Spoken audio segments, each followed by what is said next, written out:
Well, to understand what made me and my colleagues become the people we did become, we've got to understand the history, because we went through a harrowing period that tempered us. That either broke us or tempered us. We lived in happy, placid colonial Singapore in the 1920s, 30s. We grew up there. And the British Empire would have lasted another 1,000 years, so we thought. Then the war broke out in Europe, and I'd been wanting to do law, which could only be done in Britain. So to mark time, because France had fallen, I was 18. I joined the local college, Raffles College, to do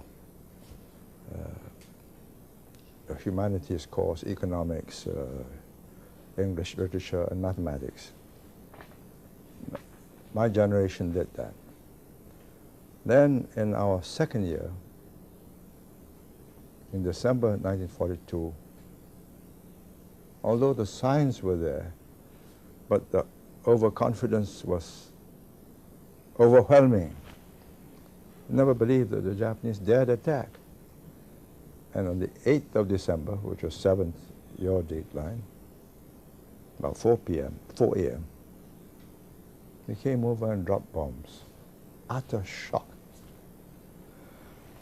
Then the war began, and in less than 1.5 months, they were right down from the peninsula, from Saigon, where they'd based themselves, onto Peninsula Malaya, on bicycles and tanks, came right through at the gates of Singapore. All the guns were pointing out in a different direction.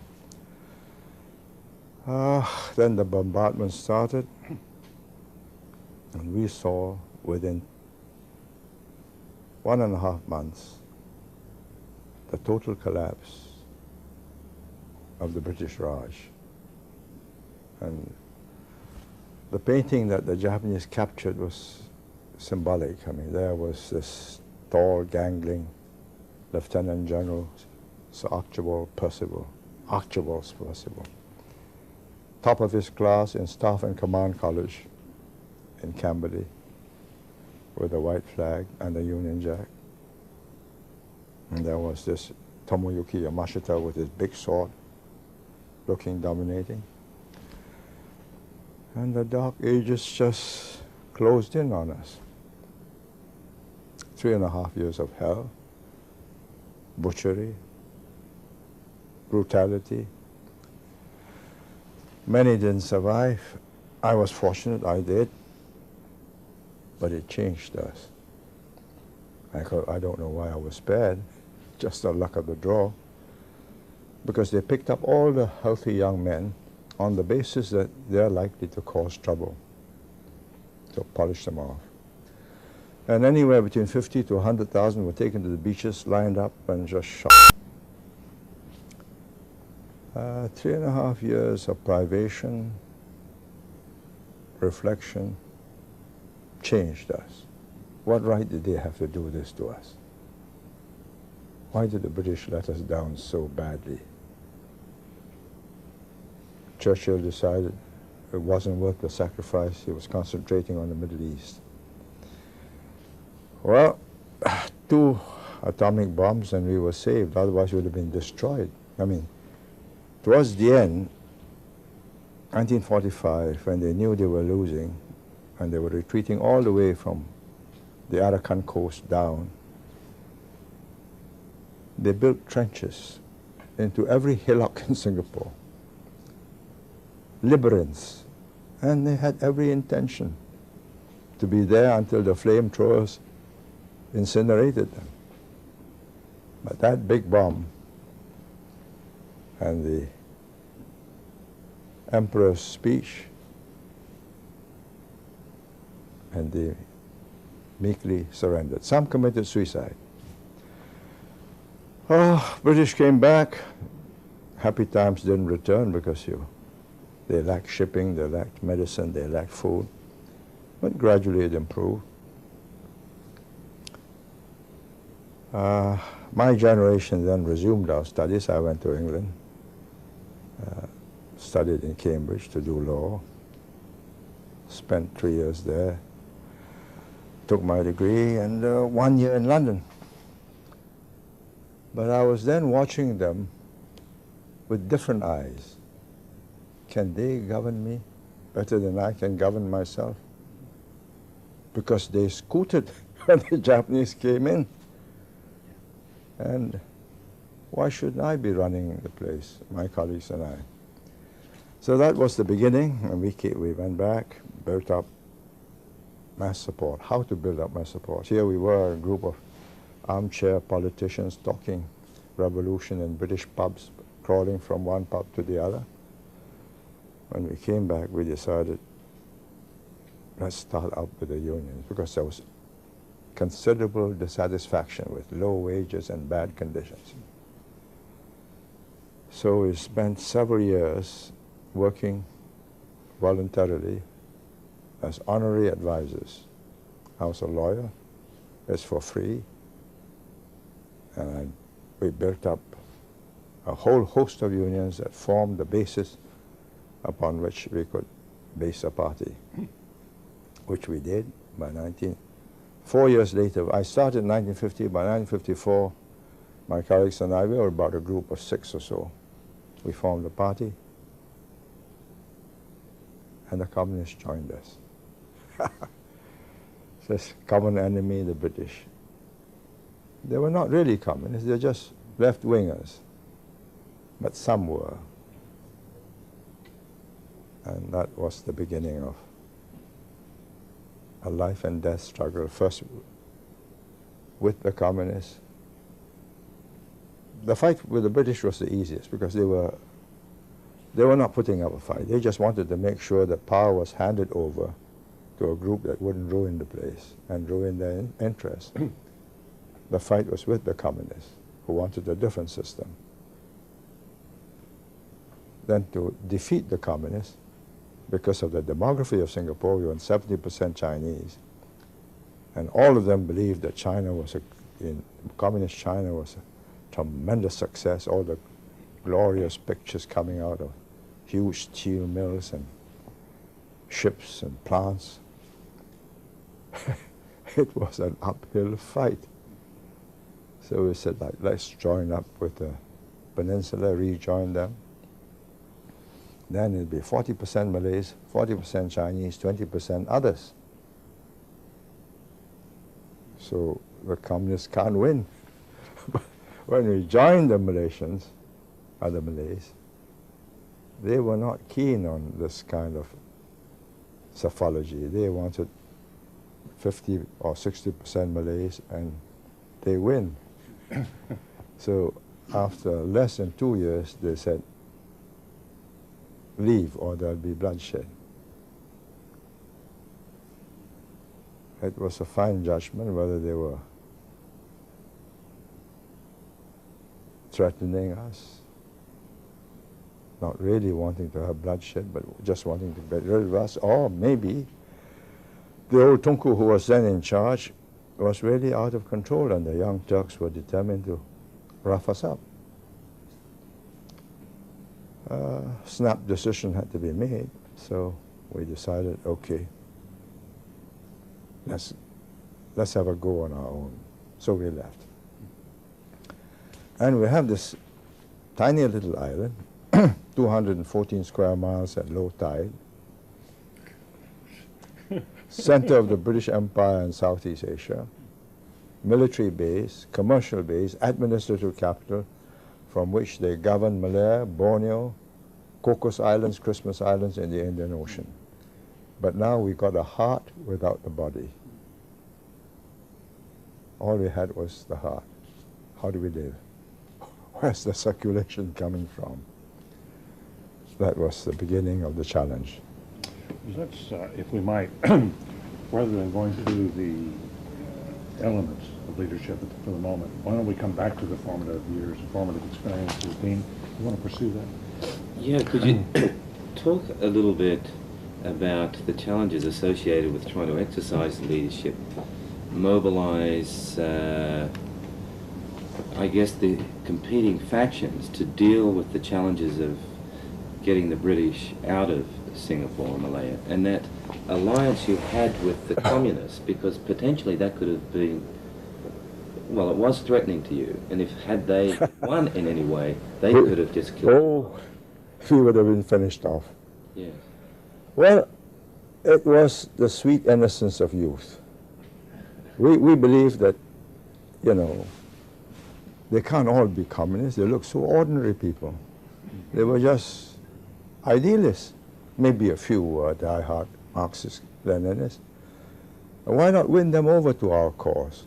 Because anyway, communism can't win in a multiracial society. You've got to win over the Malays, and they're not going to be won over by communism. So we were hopeful that we could win them over. And indeed, we won quite a few of them over. So that encouraged me enormously.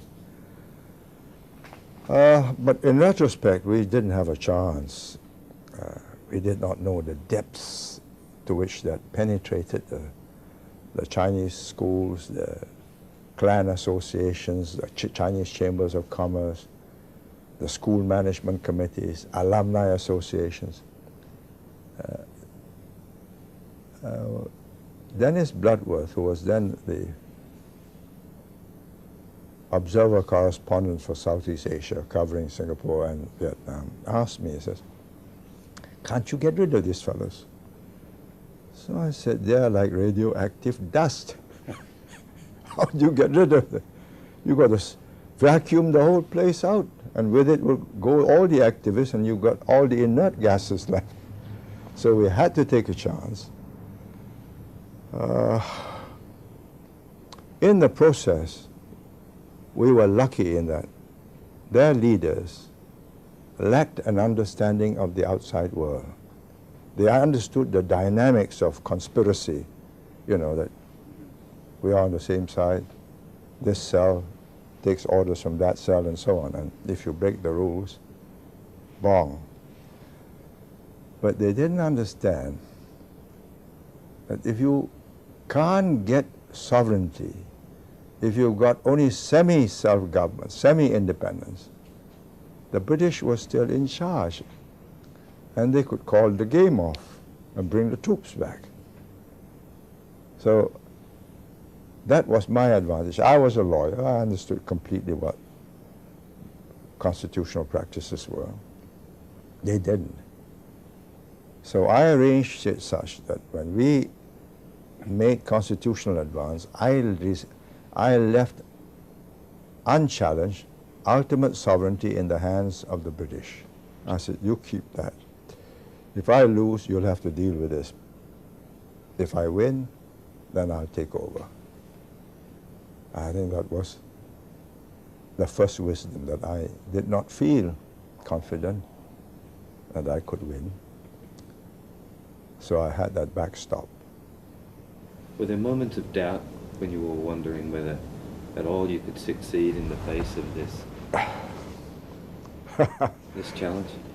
Well, when they opened in 1961, just before May Day, May the 1st, the Tunku, Prime Minister of Malaysia, came out at a speech to the Foreign Correspondents Association and says, yes, he will have merger with Singapore, but not with Singapore alone, but with Malaysia, Sabah, Sarawak, and Brunei. That's the dowry for taking in troublesome Singapore. So the communist underground were greatly excited, because then they would be cornered in this bigger federation. So the leader of the underground, who had met me secretly before I was Prime Minister, sent a message through my wife in her lawyer's office to ask to see me. This was quite a dilemma. The last time I saw him, I was just an MP. So I took him to the legislature, and if anything happened, I said, well, I was just meeting a constituent. But this time, I was the Prime Minister. What am I hobnobbing with a man who has to be arrested on sight? I thought it over. I said, he's also taking a risk. because I could have a posse of police quietly tailing me and surround the whole place. And we've captured the leader of the underground. But then he might bump me off and bump himself off. So I said, no, let's go. Let's see what the score is. So I picked up a little girl with 2 pigtails at a roundabout, and she directed me to the house where we were going to meet. And I was filled with admiration at the careful planning. It took me to an incompleted public housing project, nearly complete, everything ready except power and electricity. So nobody's in charge, nobody's in occupation. You can't claim that you harbored this man. I thought, right. There he was, candles, beer, glasses. Sat down. He says, we've been misunderstanding each other. We want to cooperate with you. All we want is space for cultural and union activities. You do it your way, we will do it our way. But we must have space.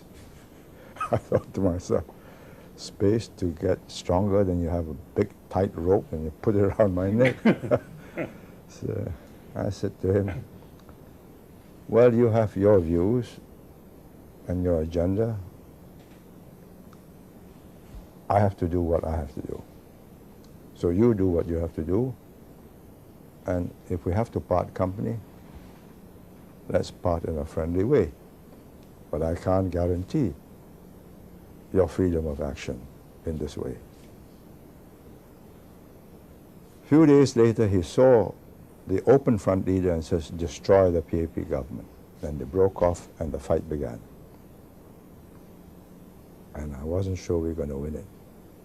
Because all of a sudden, all their sleepers in all the unions and the newspapers, Chinese newspapers particularly, school management committees, chambers of commerce, came out with fiery statements denouncing me as a lackey of the imperialists and tool of the feudal leaders in Malaysia, and so on and so on and so on.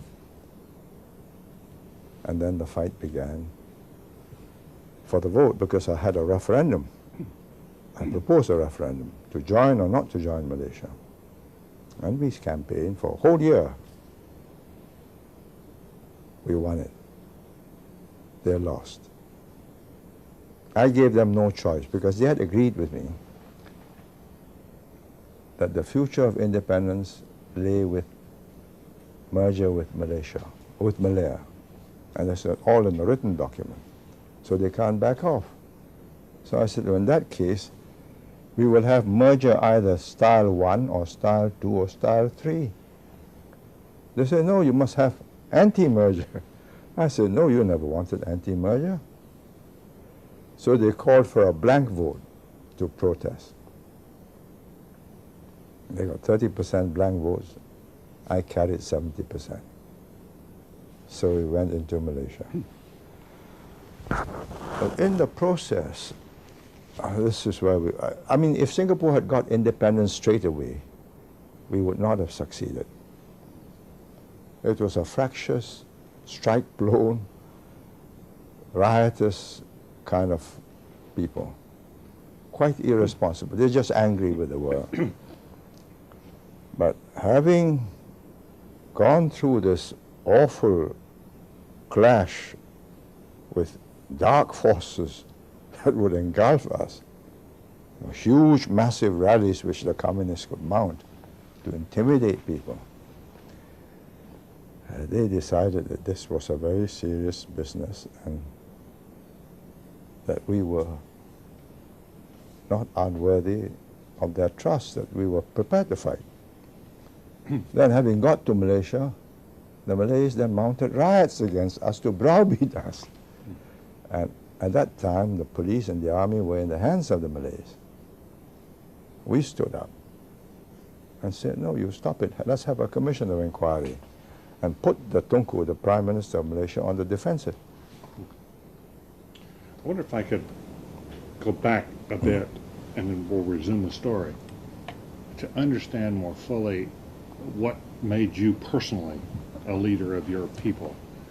Do you feel that you were born a leader, or were there episodes in your youth that shaped you as a leader and allowed you to move forward in the way you did and gave you the confidence to move forward? I don't think I was born a leader. I was born an activist, yes. I was not the ideal well-behaved boy in class. I never became a school prefect. I never became the school captain. I was always up to some mischief of my own, you know, poking fun at some other student or whatever. There was a certain exuberance in me. What made me a leader was that when the time came, the group of us who were the core of the leadership said, "You better lead," because I was the best speaker. You're the best speaker. I was the best speaker. I was the best speaker in English. But then the mass of the people who spoke Hokkien and Mandarin and Malay. That was sort of Chinese language, right? Yes, yes. So English was understood then in the 1950s by about 20% of the population. So I furiously started learning. Malay I was quite good at because I grew up with Malay students, so I could easily use bazaar Malay, not polished Malay. Could easily make myself understood. But I then learned Mandarin, the Chinese language of the educated. Then discovered that only 20–30% of the population understood Mandarin. That the vast 70% spoke a variety of dialects, and the most understood dialect was Hokkien, Fujian, what Taiwan uses. So every day at lunchtime, instead of having lunch, I would sit down with a Hokkien teacher and laboriously and painfully learn to convert my Mandarin into Hokkien. And had I not mastered that, the battle would be lost by default. But because I mastered that, we were able to get our message through. And what was more important, I think, in the course of the fight, when I started speaking in Hokkien. This was in the 1950s? This was in the 1960s, 61. There was a by-election. The kids just laughed at me because it was comical. So I said, "Please don't laugh. Help me. I'm trying to get you to understand me." By 6 months, I was able to get my ideas across.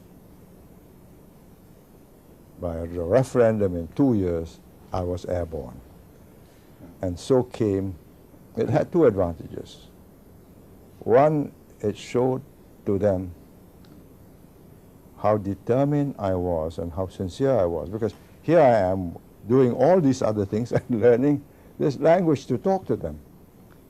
And secondly, believe it or not, at the end of 2 years, I could speak better than most of them. That came respect. Yeah. You said in the book, your second volume, that your greatest asset was your strength at the podium, your capacity to speak. Yeah. That's really what helped to single you out early, and then and then to gain the attention and the following. Yeah. And that, where did that come from? It was just that was a natural born capacity, or is that something you learned when you went to England? If you ask me, it must have been innate. Yeah. I wanted to be a lawyer. Why? Because my parents told me they had suffered with a depression in the 1930s. And their friends who were lawyers or doctors or engineers, they didn't suffer so badly because they had a profession. So they told me, get a profession. So I wasn't keen on being a doctor. I thought an engineer was a hard life, making machines and so on. Why not be a lawyer? You just Argue. you argue. And I wasn't bad at that. So I took part in debates in school and became a regular debater and chairman of the debating club. But that's not decisive. I've seen later on in the Cambridge Union Society people make clever speeches. It's a useful technique, but to get across, you must have a deep message which you must be able to put with total conviction. Then they believe you. And those, the formative experiences that came in forming your convictions came out of the war and then what you saw after the war? Out of the war, out of working with the communists, fighting them, out of going into Malaysia and finding that we were ambushed by the Malay extremists who wanted the Malay-dominated country. And we had to fight them and said, no, what does the Constitution say? We are equal citizens. Then they tried to browbeat us. Blood will flow. But at that moment, when the troops were Malay, police were Malay, the people were greatly relieved and took comfort that here was a group that was prepared to stand up for them and said, oh, we are not scared. Okay, over our dead bodies. You kill us. And take the consequences, because at that moment, British, Australian and New Zealand troops were defending them against Indonesia's confrontation. And if they bumped us off, there'll be a tremendous row in the British Parliament, where I had many friends, in the Australian Parliament, where the Prime Minister, Robert Menzies, was also a friend, and in New Zealand. So they had to weigh the odds of having a mighty big row with their three protectors against Sukarno's forces, or settling in accordance with the Constitution. Come back to this point you made. It's not enough to make the clever speech. That anybody can do that, but what is important is the conviction that goes with it. Why is that? Why do you distinguish between the two? Well, because one is just a clever speech, they listen to you and they say, well, oh, smart fellow. But when you're facing a dire crisis and we say, as after a riot, I had to say, you're worried, so am I. I'm worried too. But let me tell you this, if we stay united, there are limits to what they can do to us. Let's have a solidarity movement throughout Malaysia, all the towns. And there are 40% Chinese, 40%, 20% Indians and others. That's 60%. We are the majority. And we might get some Malays to join us too. So that arithmetic, simple, vivid, they said, yes, we have a fighting chance. This is not a hopeless fight. We've got leaders who are not going to cut and run. And they also knew that I had a direct line to Harold Wilson, who was a personal friend of mine. From my labor days as a labor club member in Cambridge University. And I have friends who were students in Cambridge and in the Labour Party research department with whom we kept in contact. So they said, well, let's stay, let's not quit. So you must have a message which is credible, which is sincere, and at the end of the day they say, yes, it can win if we have the courage to stay put and not run. And they did. Had you come through personal tests of fire before you became a leader of your people? I'm not sure our personal test of fire. I mean, my only test of between life and death was a bit of quick-wittedness. The Japanese corralled us all Chinese into concentration camps for filtering out, to pick out healthy males whom they want to polish off.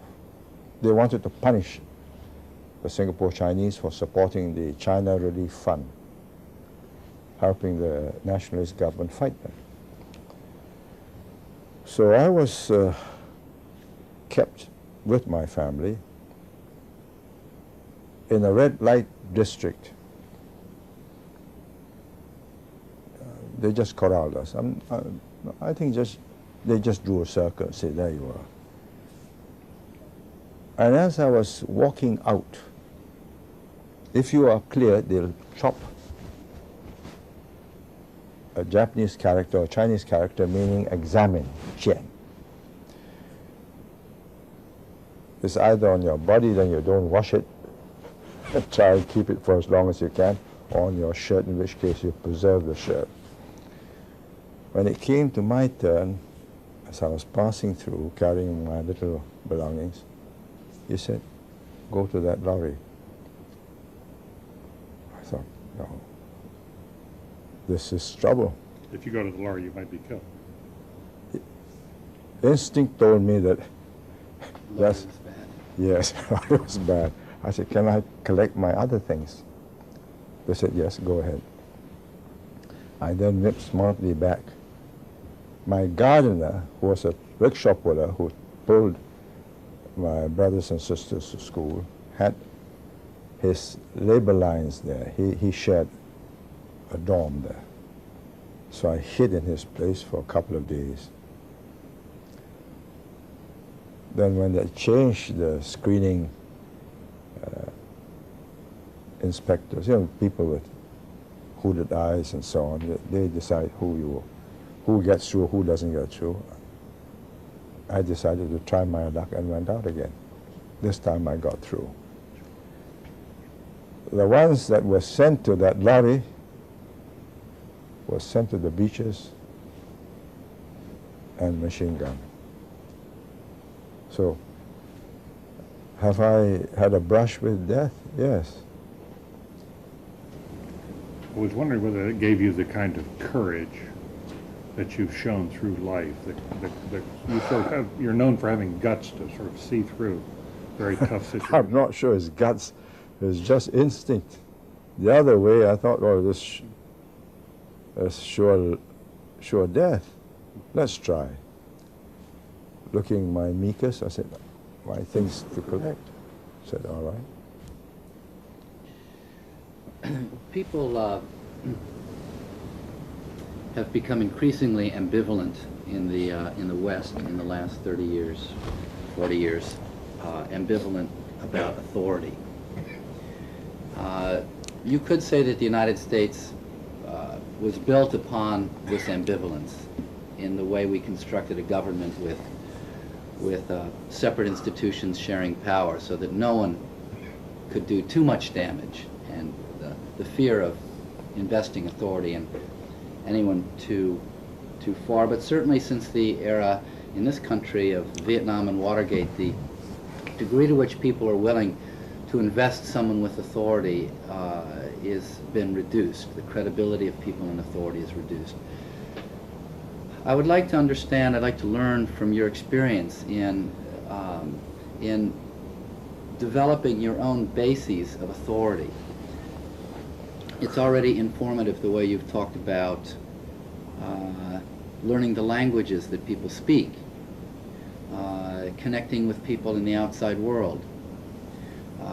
So if you could give us your insights into the sources of your authority, both your formal authority as well as your informal authority, credibility, trust, respect, that might be very helpful. Put simply, when I started, I was just a sympathetic lawyer who worked for unions free of charge.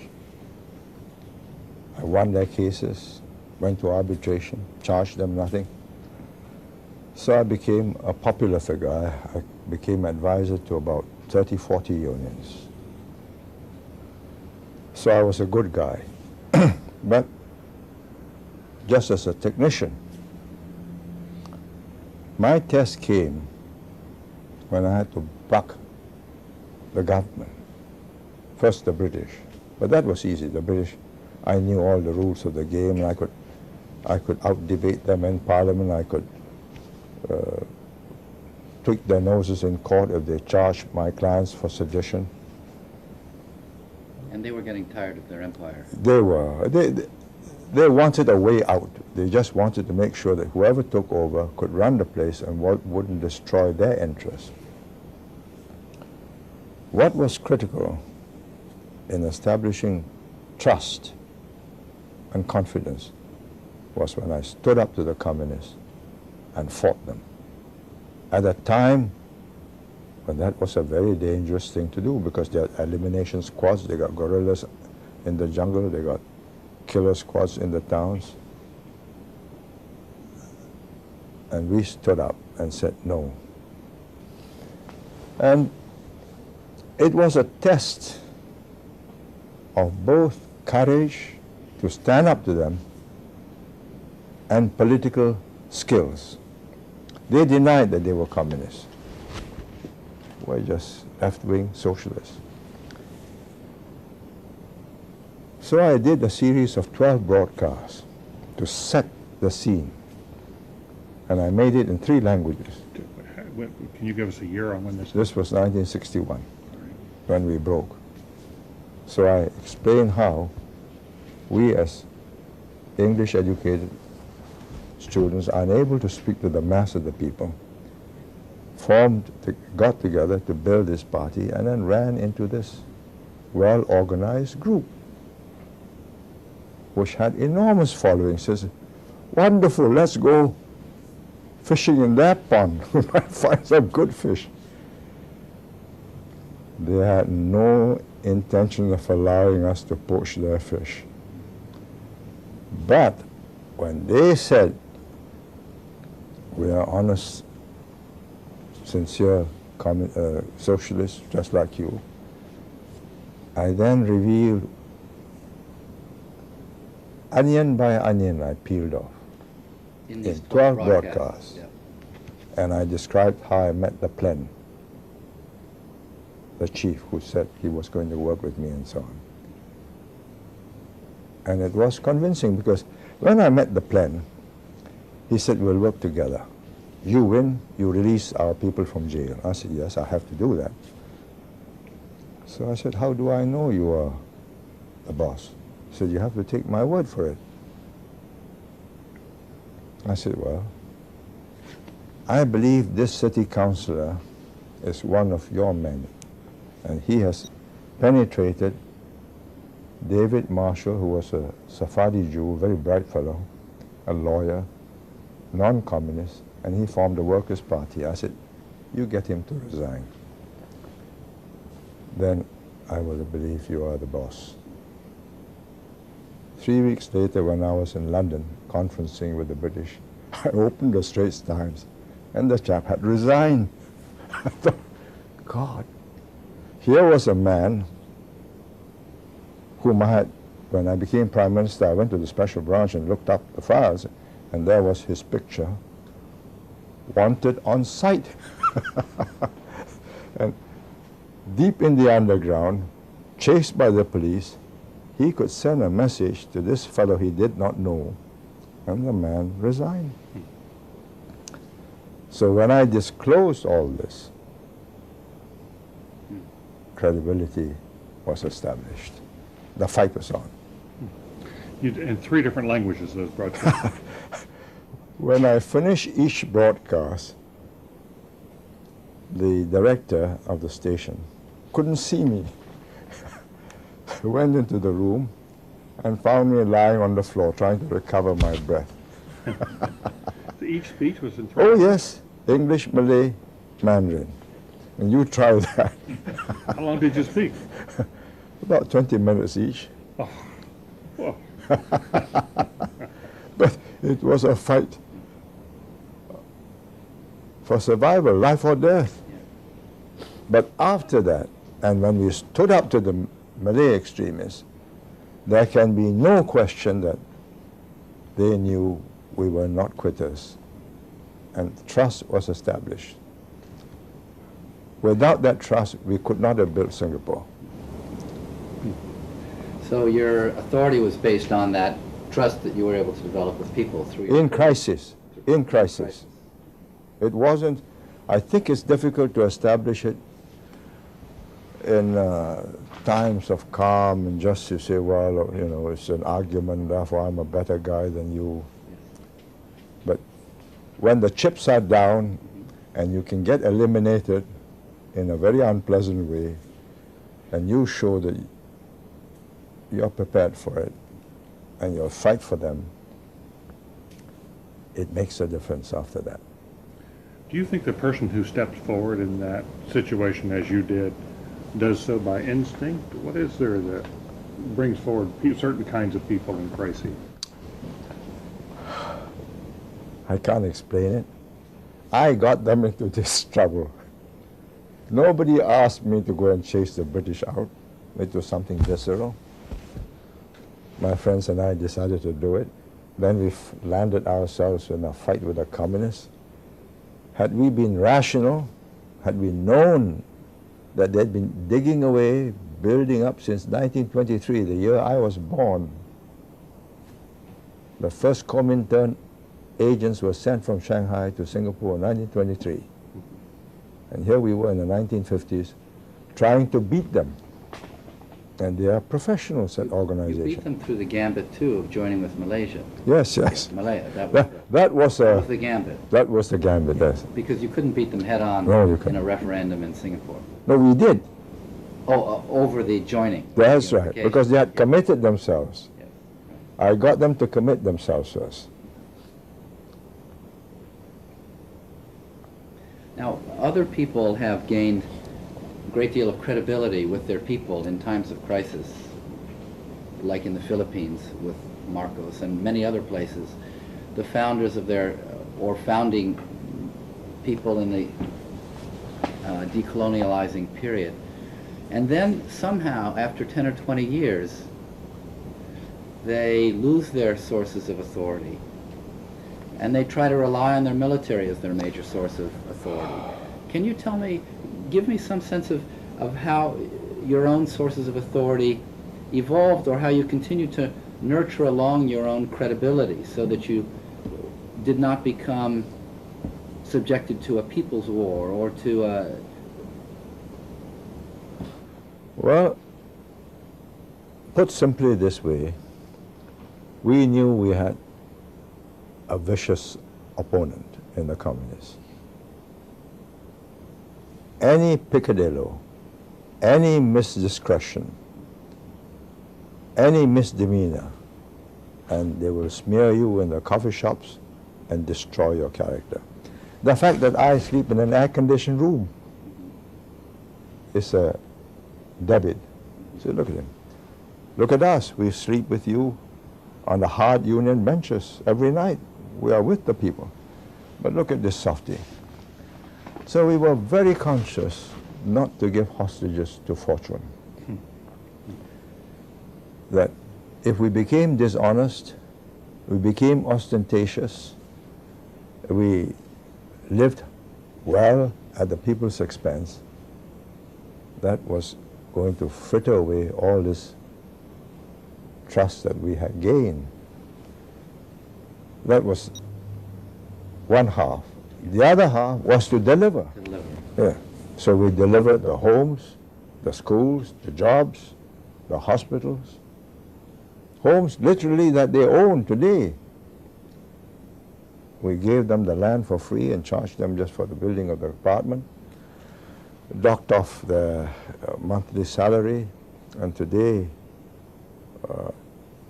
98% of our people will own their own homes, and the smallest home would be about 3 rooms, would be $100,000. and the biggest would be about 300,000 US. That's not, once you own that amount of assets, you are not in favor of risking it with a crazy government. Your assets will go down in value. But that was planned. Yes. We planned that for two reasons. One, we had to have the children fight because it's a small nation, so everybody does national service. And if you're going to fight for all the wealthy people's big estates, that's not a good idea. So we gave everybody a stake. So not losing our sense of purpose and place, not abusing our power, that we were trustees and not owners of the place. That was crucial. And the other, to deliver. Let me, I wanted to come to you, John Thomas, because this goes back to, he's talked to one of the people who's closest to you about elements of your leadership. Could you pursue that, John? Yes, first of all, let me thank you, Senior Minister, for spending this time with us. You said yesterday that in some ways you were here because having visited Harvard and spent a brief sabbatical with us in 1968, you felt some sense of it was an opportunity to repay what you had gained at that time. And I think your notion that 32 years later you still are prepared to reward, to thank us in this way is very significant. And so we want to thank you for this. But I had the opportunity to have a long lunch with a colleague of yours, someone who's worked with you very closely. And I asked him in that conversation, what are the characteristics of the senior minister as a leader? What would you point to as the 5 or 6 things that really characterize him and make him stand out as a leader? And I'd be happy to share his comments with you in a minute, but I'd be very interested in hearing what you think are the personal characteristics that really typify your leadership. This is subjective. I can't look at myself in the mirror and I can describe my appearance. I can take a picture, but how do I describe my inner motivations, my proclivities? If you want me to have a go, I would say I'm consistent. I don't say one thing today and another tomorrow and change again day after tomorrow. It's not that I'm inflexible. There are circumstances where the situation has altered and I'm prepared to say, well, this no longer applies. But on the whole, I stay consistent. And I had 3 journalists write up a book of my speeches. And I asked them at the end, what was the dominant theme you found? And the 3 of them said, consistency throughout all the 40 years in public life. What I said at the beginning, throughout all that period, the theme stayed loud and clear. That made it simple because you know where you stand with me and you know what I want to do. 2, I'm quite determined. I may not be able to do it this way, but don't believe I've given up. I will think of some other way to get there. I think it's necessary because if you lack that determination, then you're not going to achieve. You will not be able to deliver. Third,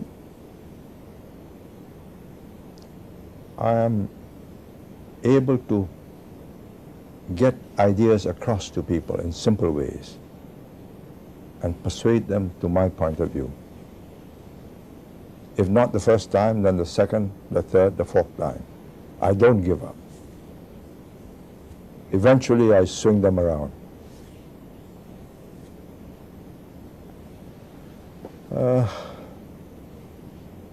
Fifth, I am true to my friends and colleagues. I don't place trust in people who don't deserve it, but those whom I feel are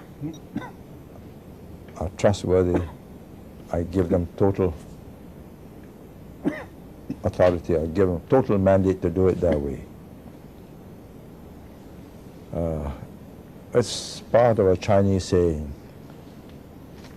use man, don't distrust.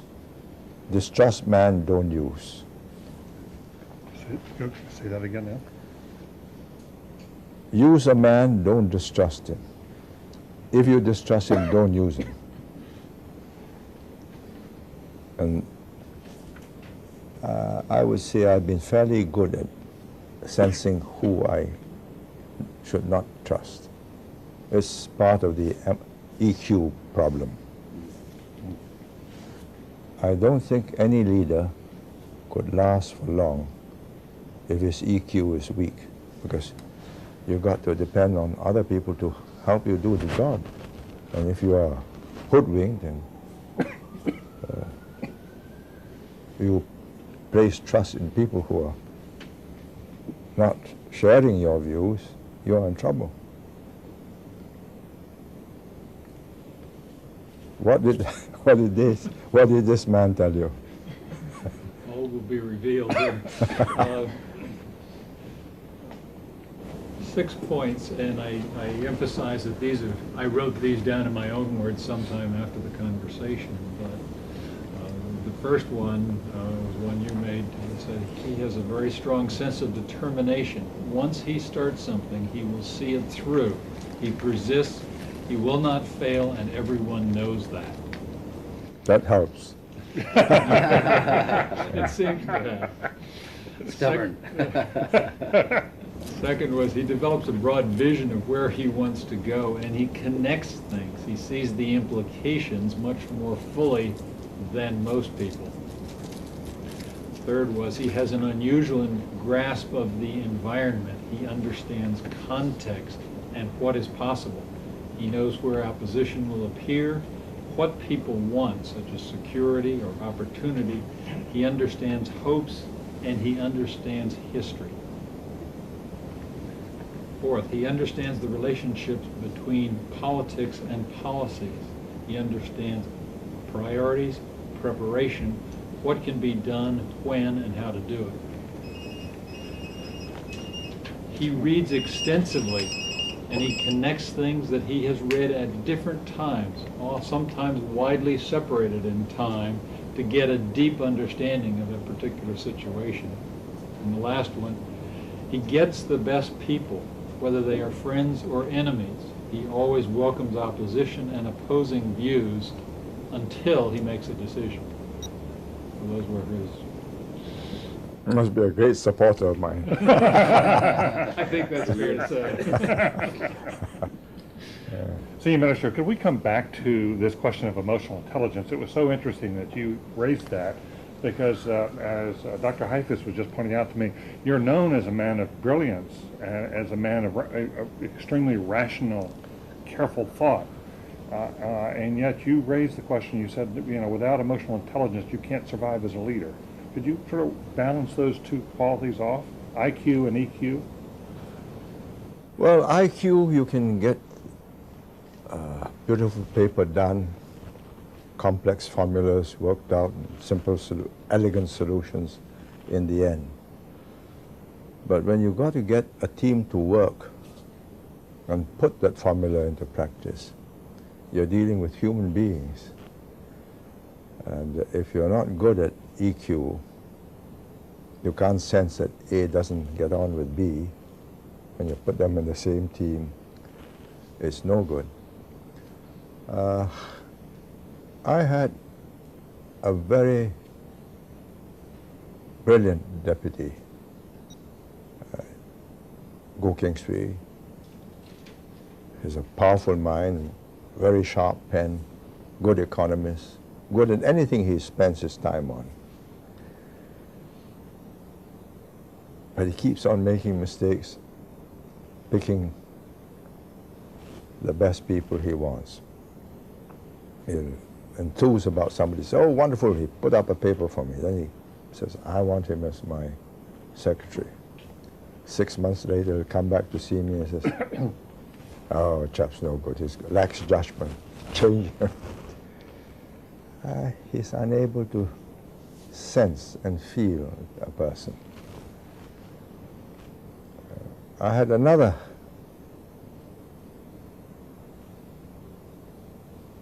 man of the same generation with Go Keng Fei, also bright, became a teacher, became a builder and a manufacturer of ships. Then in his 60s, I persuaded him to be the chairman of our Public Services Commission that recruits people for the public service and interviews potential officers or young students for scholarships to top universities abroad.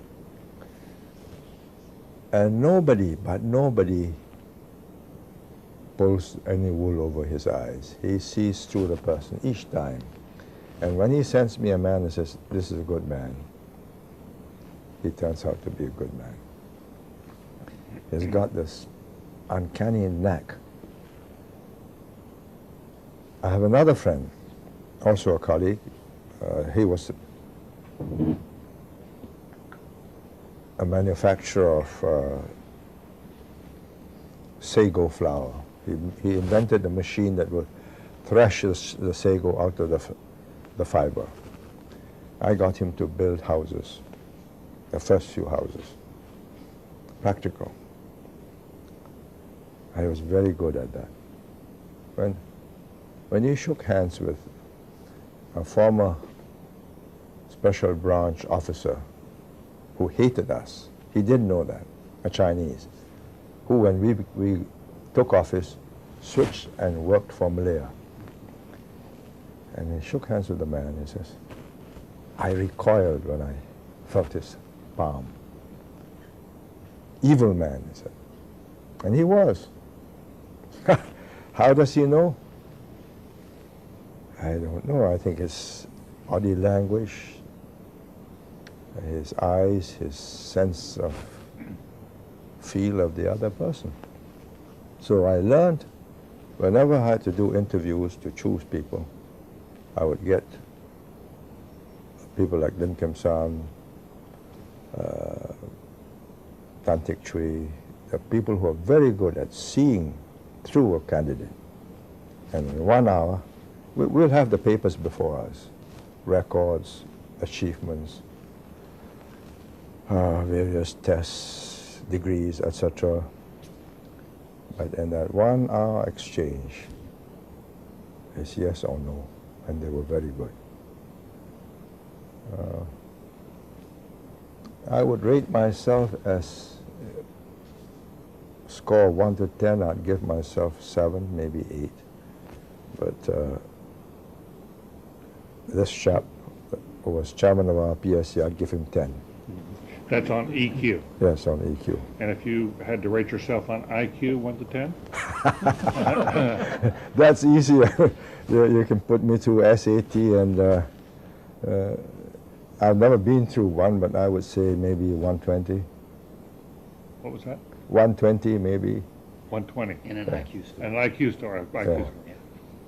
Maybe, I don't know, must have been tailing off over the years as the neurons die. And so in looking for someone to appoint to a position of high authority, or if you're looking toward a leader, would you prefer a high IQ or a high EQ? What I think I hear you saying is have a good enough IQ, but then have a high EQ. That depends on the job. Supposing I wanted somebody to run the Institute of Cell and Molecular Biology and run a research project, then I would say, well, even if his EQ is not that good, but he will chase this thing down the tunnel until he finds what was the gene or what was the little thing that is needed then I'd go for his IQ. But that would be an exception.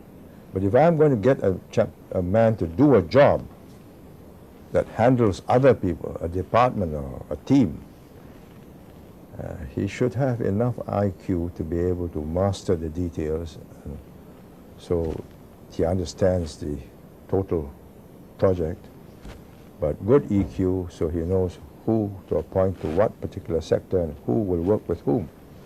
Because if you can't get a good team going, then it's a failure, because he can't do it himself. He's got to get a team to work it for him.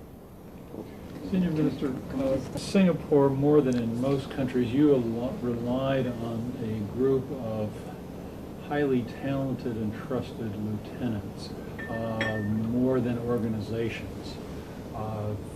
I remember at a time when country were having planning commissions and writing 5-year plans, the World Bank came to you and said, we're going to give you a loan, you have to do a 5-year plan. And in Goh Keng Sui's memoirs, he writes about sitting down on Friday and working through the weekend, and by Tuesday having the 5-year plan.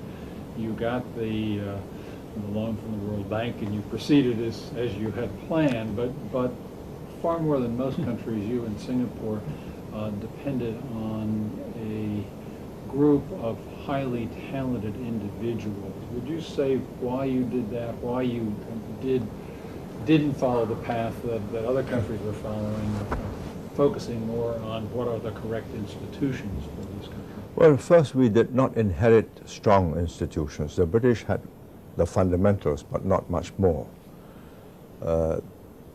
We didn't have all that much talent when the British left, because education was limited in the years before the war, and in the years after the war, it was a crash course to produce as many local administrators and doctors and dentists and so on. So we had to make do with the best we can, given the civil service as it was, the university as pretty rudimentary, teaching only the basic subjects, no think tanks.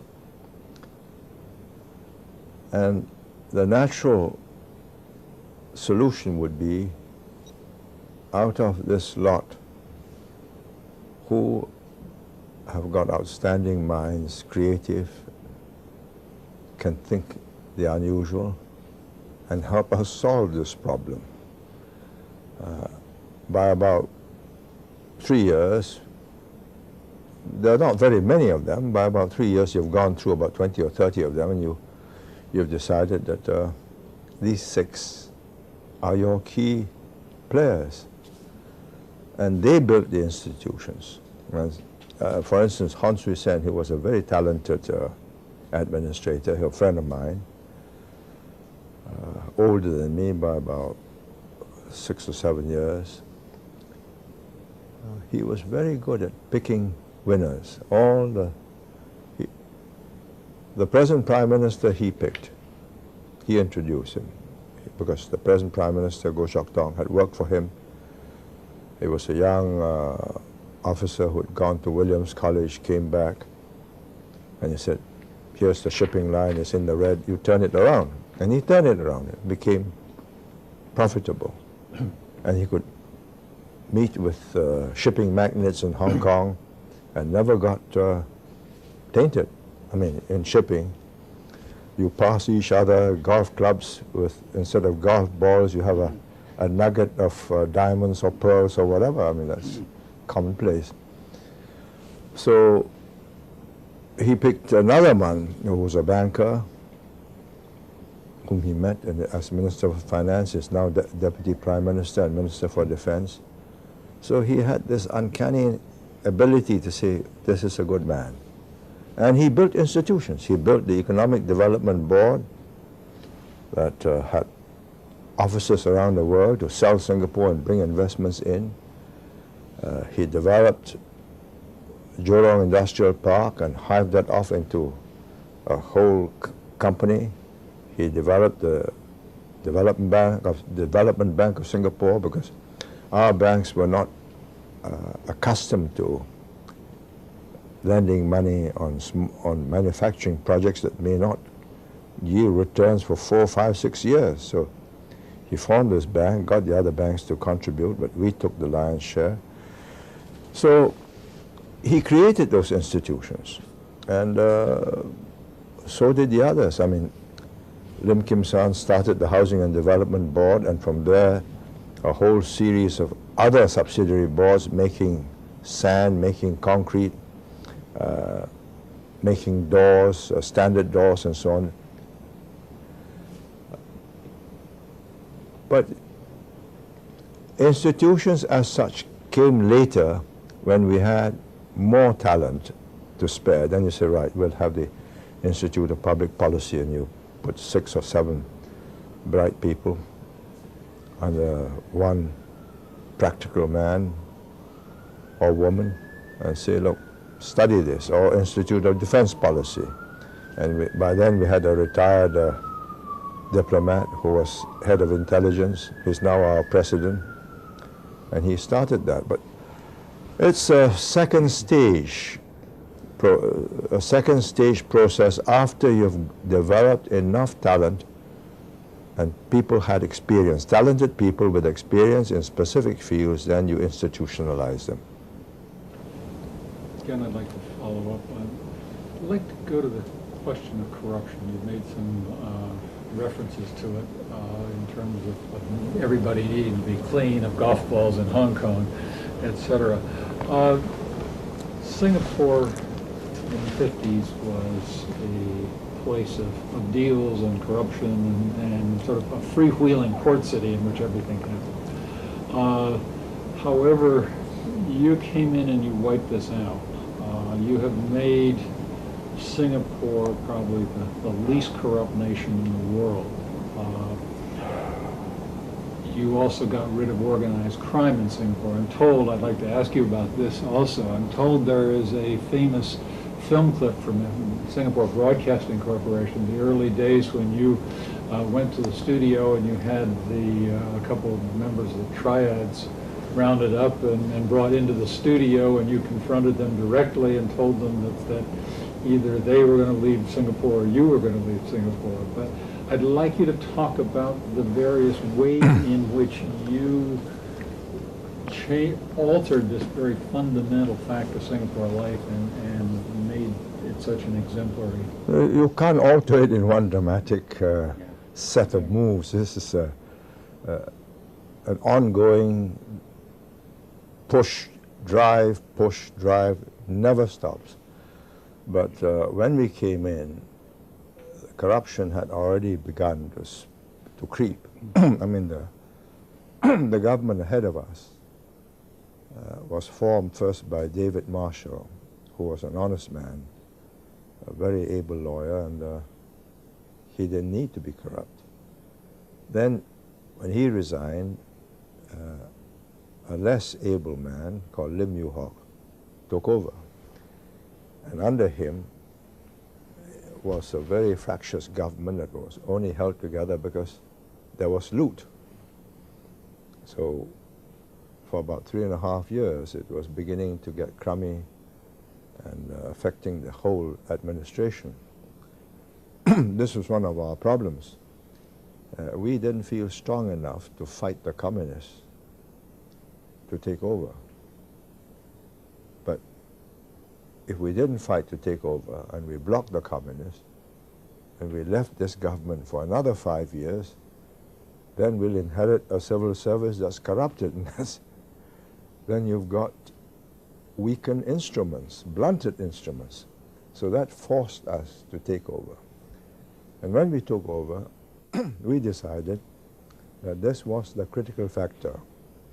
If we did not make it that every dollar that was put in at the top reaches the ground as $1, we're not going to succeed because we have few dollars. And the communists will just kill us. Look at it, another corrupt bunch.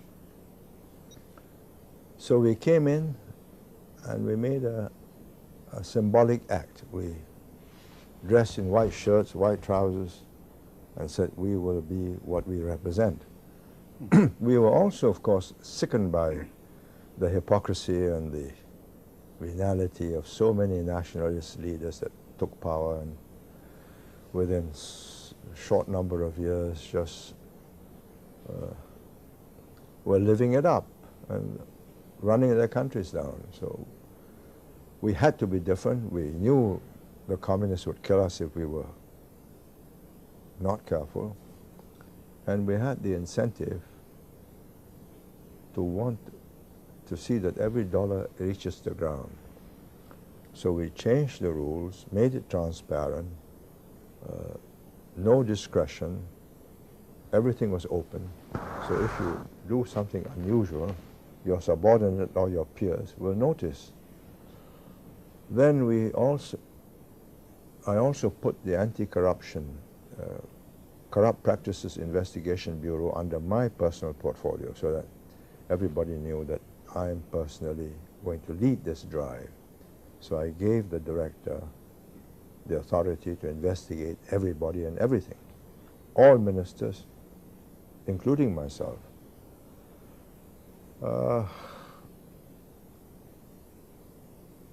The first job was to get rid of the triads because they are part of Singapore society from time immemorial. They came from China and they lived off extortion.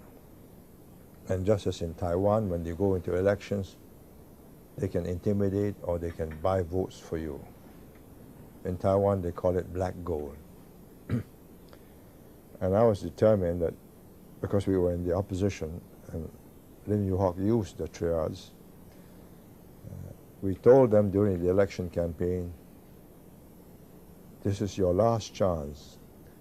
When we win, you're out. So do your worst. You're not scaring us. But of course, by that time, the groundswell was so solidly on our side, they knew that we were most likely to win and we will deal with them. So having won, we just polished them off. We had special laws which the British had passed called Criminal Law Temporary Provisions Act, where you can't have evidence against a criminal because of his triad links or drug smuggling or whatever.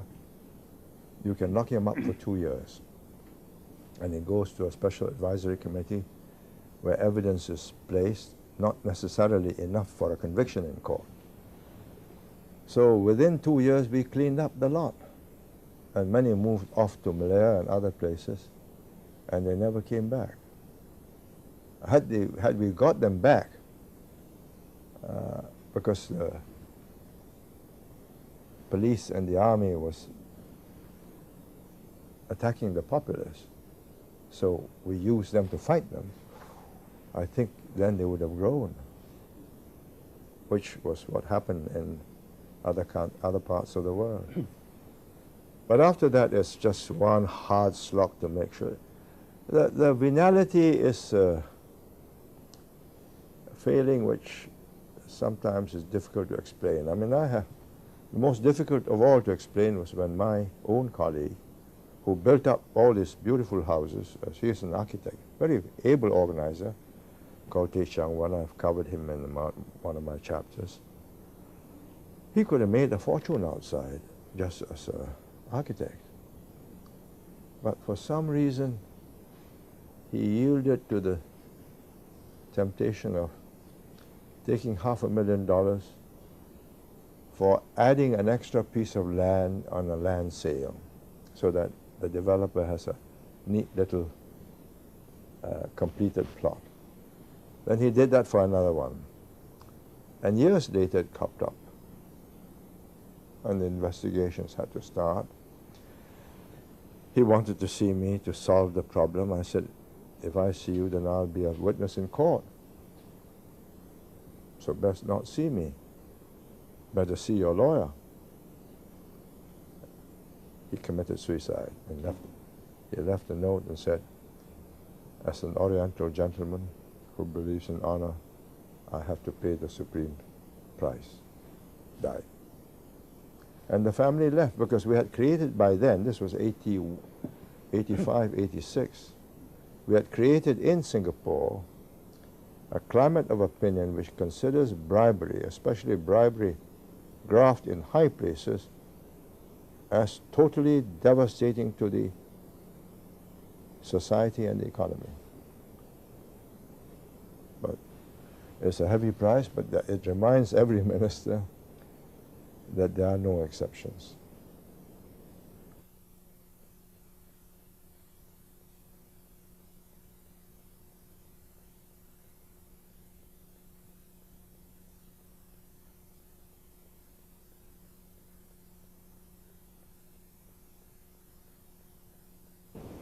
Let me follow up with a slightly different question. You have spoken at times of the importance of Asian values.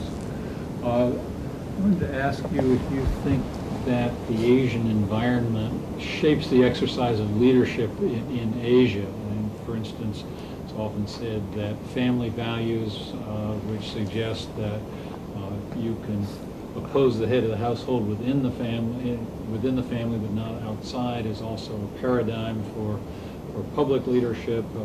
We talk about Wayang and shadow puppets. Are there unique dimensions to leadership exercised in the Asian context?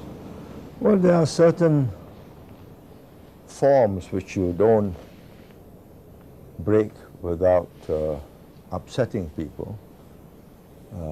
I'm not sure that it will always remain that way, because all these societies are now open to American television and British and all the other external media.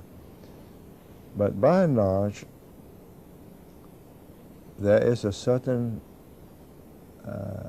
respect for authority, because you've got to give respect to authority, otherwise the system won't work. I mean, if every time you have a man elected president or prime minister says, oh, he's a crook, you can't be believed, the system won't run.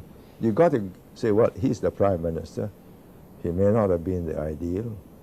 Well, he has the authority. Let's see how he works, how he exercises his authority. I am doubtful if, having watched how it's changed in Japan, that it can remain unchanged in the rest of Asia. I think it will slowly change, but you will not reach a stage where you can caricature, or what you do here, and Al Gore goes to makes a speech, and then the next day he watches a caricature, a satire of himself, and the next debate he gets inhibited because of that. I think that would be thought by the majority of the population as unbecoming.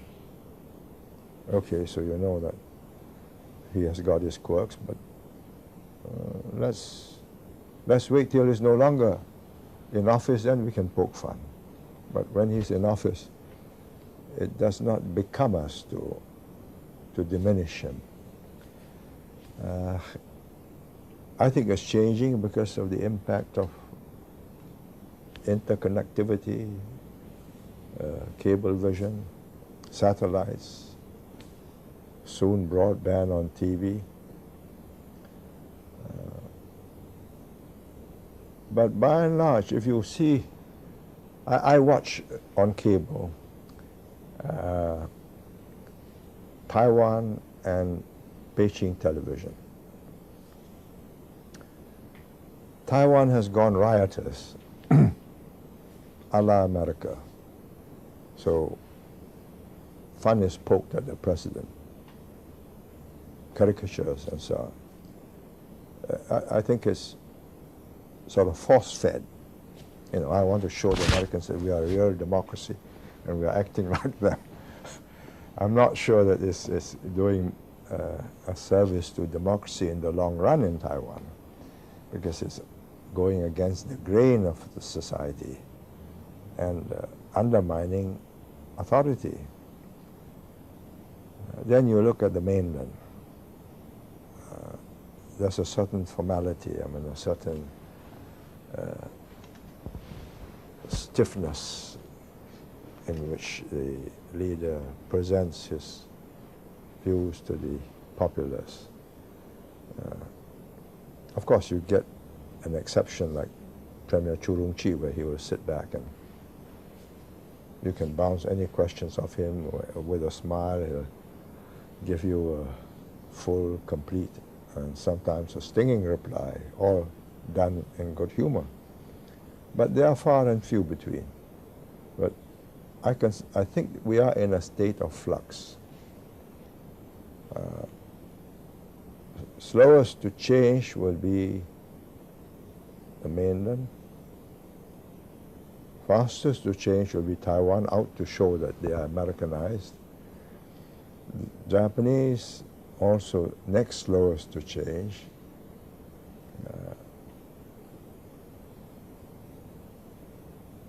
In Indonesia, it's gone a little haywire. When President Suharto was in charge, he was a stern oracle. He says very few things and very seldom. But what he says, you have to study very carefully because they are going to be implemented. Then it went to Habibie, President Habibie, and he wanted to be a cuddly teddy bear, and he met the press every day. And in the process, made the presidency a very different kind of institution. So now you've got Abdul Rahman Wahid, president, very accomplished speaker of English, German, French, Dutch, Arabic. His eyesight not so good. But he's trying to go back to the Suharto Delphic oracle. Can't go back. The place has changed. The media is wide open. Habibie had encouraged it or couldn't stop it. So I think they're in for a very open season. Everything's sold. Real news, false news. I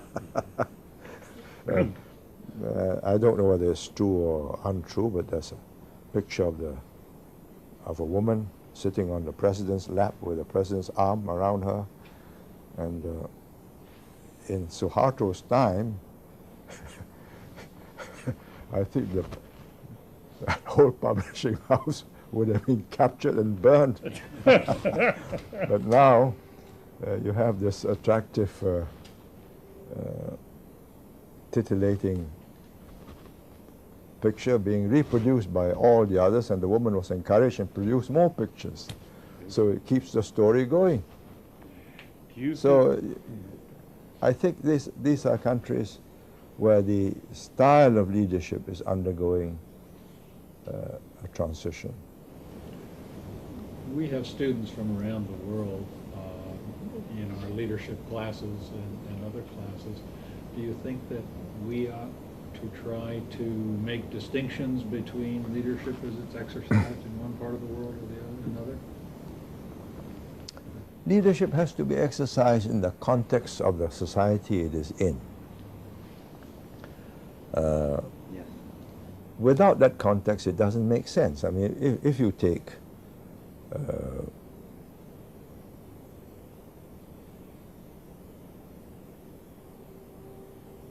it's very difficult when I'm talking of living beings.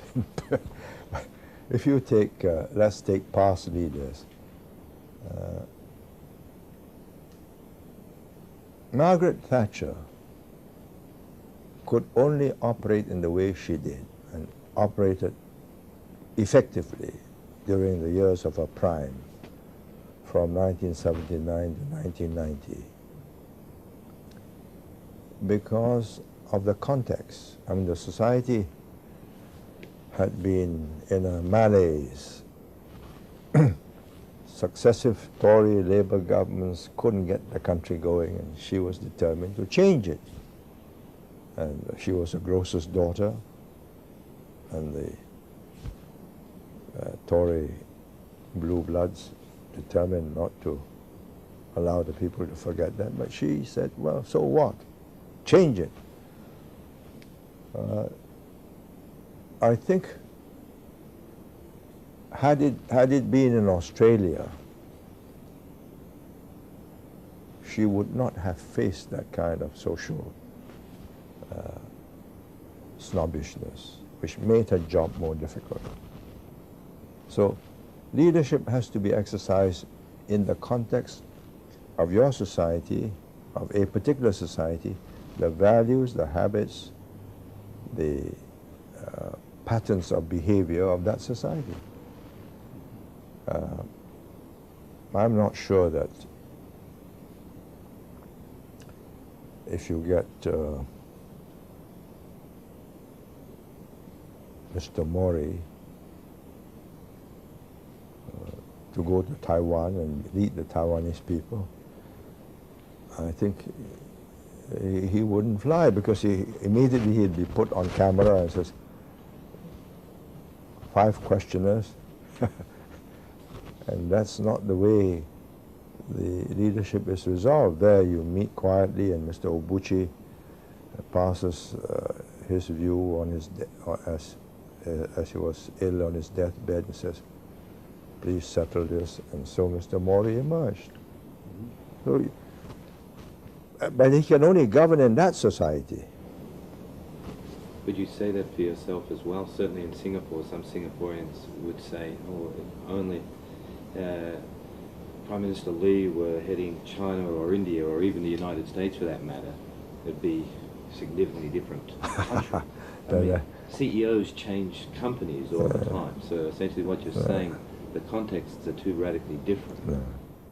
You can change CEOs within companies sharing the same culture. So you can take 2 French companies, you can change CEOs. I mean,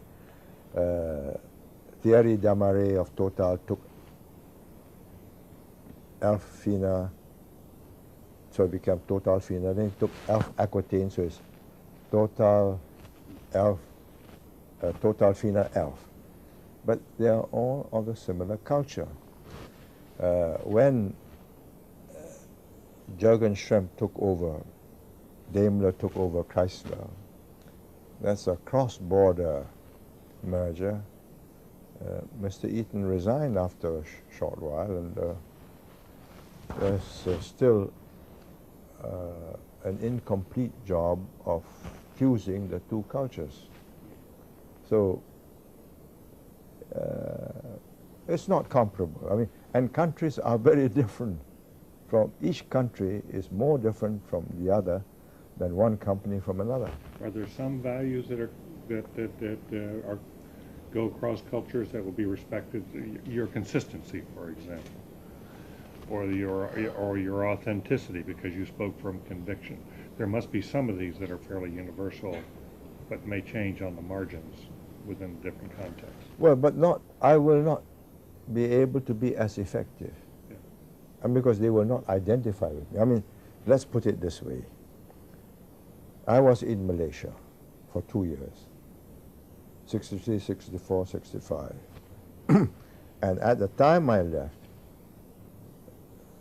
many people identified my views as their interests. They have seen how Singapore has lived up to those views. But the younger generation has grown up in Malaysia, having to comply with a different framework within which they can grow.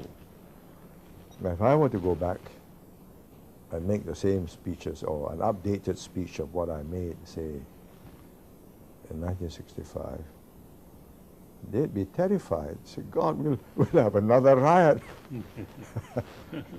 Because they would now be conscious of the fact. I mean, they have accepted Malay dominance. And Just the other day, I mean, somebody suggested that perhaps it was time not to have the special economic privileges for Malays, the Bumiputras. And there was a tremendous uproar from UMNO youth. So, you know, reminding everybody of the bloodshed in 1969.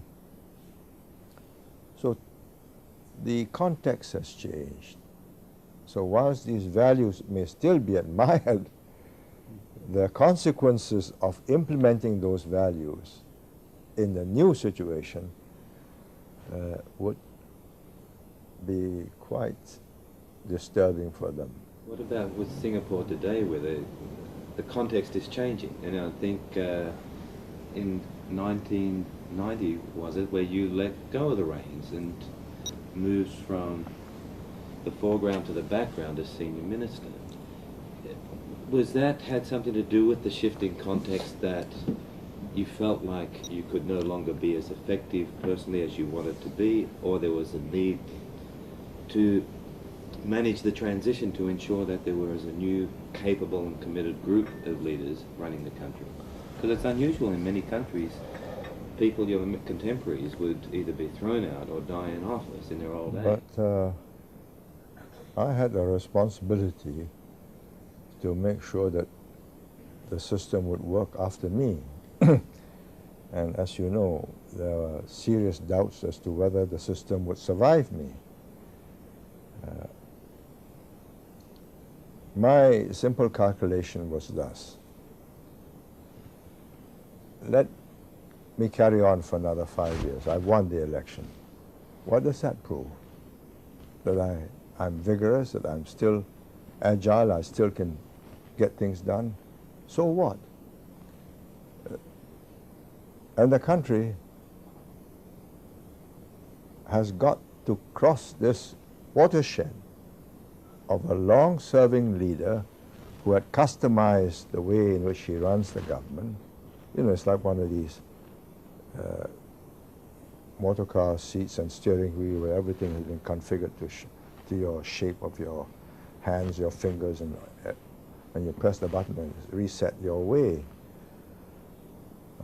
Or should I get out, allow the system to loosen up, get the new leader to reconfigure the government, reconfigure the driving seat, help him so that there are no crashing of gears? Now, between the two, one, I've only proved that I'm still healthy. Two, I would have done an immense benefit to the country, to the government, and to myself, that I've got a government now in place that can do without me. I was useful for the first 2 years, 3 years, but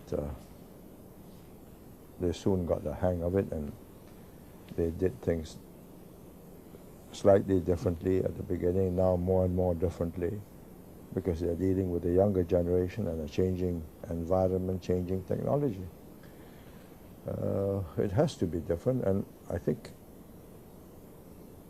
let's say I've hung on for another 10 years. It would be a disaster. I watched Suharto go down in 1997, and I thought to myself,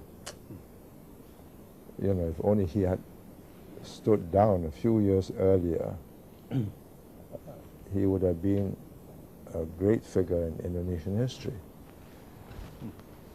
Senior Minister, you, writing your book about one of the major challenges you had early on was to change the attitude of the Chinese in Singapore about military service so that they would be more embracing of it, and you could form an army. And you had faced other challenges like that about moving the population, moving their attitudes, changing their views. How does a leader do that? How do you cope with a problem that's very large for your society, and you want to change habits and attitudes of the population? We faced, and the people knew we faced, a dire threat. When we became independent, our two battalions, which had been formed during British days, had 60% Malaysians, and the commander was a Malaysian because the forces had been integrated. And the Tunku intended that they should stay there. So the population was fully aware, alive to the fact that if we don't have a force to defend ourselves, we'll always be bullied. So how do I change this? Well, first, I had the advantage of fear that if we don't have this, we are in trouble. Second, we formed immediately, more symbolic than any additional to our military capabilities, we formed a special platoon or company where all MPs and political leaders took military training and weekends and marched past during National Day. Bold, brave soldiers. Then we formed school cadets, both for boys and girls, and school police cadets, so that the police will not be treated as enemies. They are your own children. They're going to look after you. So over 5-10 years, their attitudes towards people in uniform changed. That these are their own children in the schools, learning how to be good soldiers and good policemen. And we used to have them gathered together for send-off during, when they were called up. Speeches were made, and then after the first basic training, they meet their sons in camp, shaven, crew cut, and so on. But after 3 months, the sons came back more sturdy and better, standing more upright. Over 5-10 years, attitudes changed, and this is now 30+ years. Mind you, it's accepted as a way of life, and we've built new camps for them, and the camps look like resort hotels. So, but they've still got to do some rigorous training. I mean, you know, there are hot showers and everything, which they didn't have in the old days. But when you do an obstacle course, you do an obstacle course, and when you do a 30-mile walk with a 20-pound pack, that's still got to be done. Mm-hmm. But it's been accepted. Now, could you step back from that experience and sort of talk more generally about then how, as a leader, one approaches a change? You see that the country's got this real problem. It's too soft, or it needs a military, or needs integration of cultures. Or it needs integration of cultures. How one then sort of thinks through what's the process by which you change a culture as a leader? Well, I'm not sure we can change all cultures. We can change cultures at the margins. I think basic cultures you can't change. It's very difficult. It comes from mother to child. We changed the attitude towards military service and police service, uniform services, by making them respected and honorable. That they are not thieves, they are not people who are going to rob you, that they're going to defend you. So I had my sons do it. I mean, I had 2 sons. They went through a course just like everybody else, and but unlike everybody else, they had the full glare of publicity. Then they signed up to stay in the army for 8 years. They won a scholarship, and they went on to university in Cambridge. One did mathematics, another did engineering. But during the vacations, they came back for military training or went with the British Army on exercises on the Rhine or in Canada. And when they finished, they came to your Fort Sill or Fort Leavenworth to learn staff and command or artillery or whatever. So gradually, the people began to associate military and the officer corps with excellence. And indeed, of the cabinet, this younger cabinet of 15,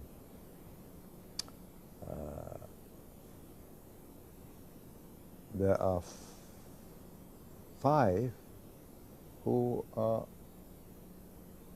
military officers who ended up as, my son was one, he was a brigadier general. That's George Yeo, also brigadier general. There's Teo Chi Hien, he was a rear admiral. There's Lim Hung Kiang, he's a colonel. But, there's Lim Sui Se, he was, I think, a major. But you know, the public now associates the officer corps with excellence. These are people who have gone through the academic process, top scores, done well in the army, reached staff grade, and now are ministers. So perceptions have changed, and we did that deliberately. We have a fast flow through in the army, in the armed forces, because it's always a young force. So by about, when they sign up, they know that by the time they are 30 plus, they can start a second career. And we usually send them off to business school or, you know, Harvard, Stanford or whatever, and then they start a second career. Were you thinking in the long term back then? Oh yes, indeed. Yes, realizing you're going to have to, it's going to take, you know, decades Yeah. to shift values and change mindsets. Yeah. Well, we had to start, but we have done, we have shifted the values.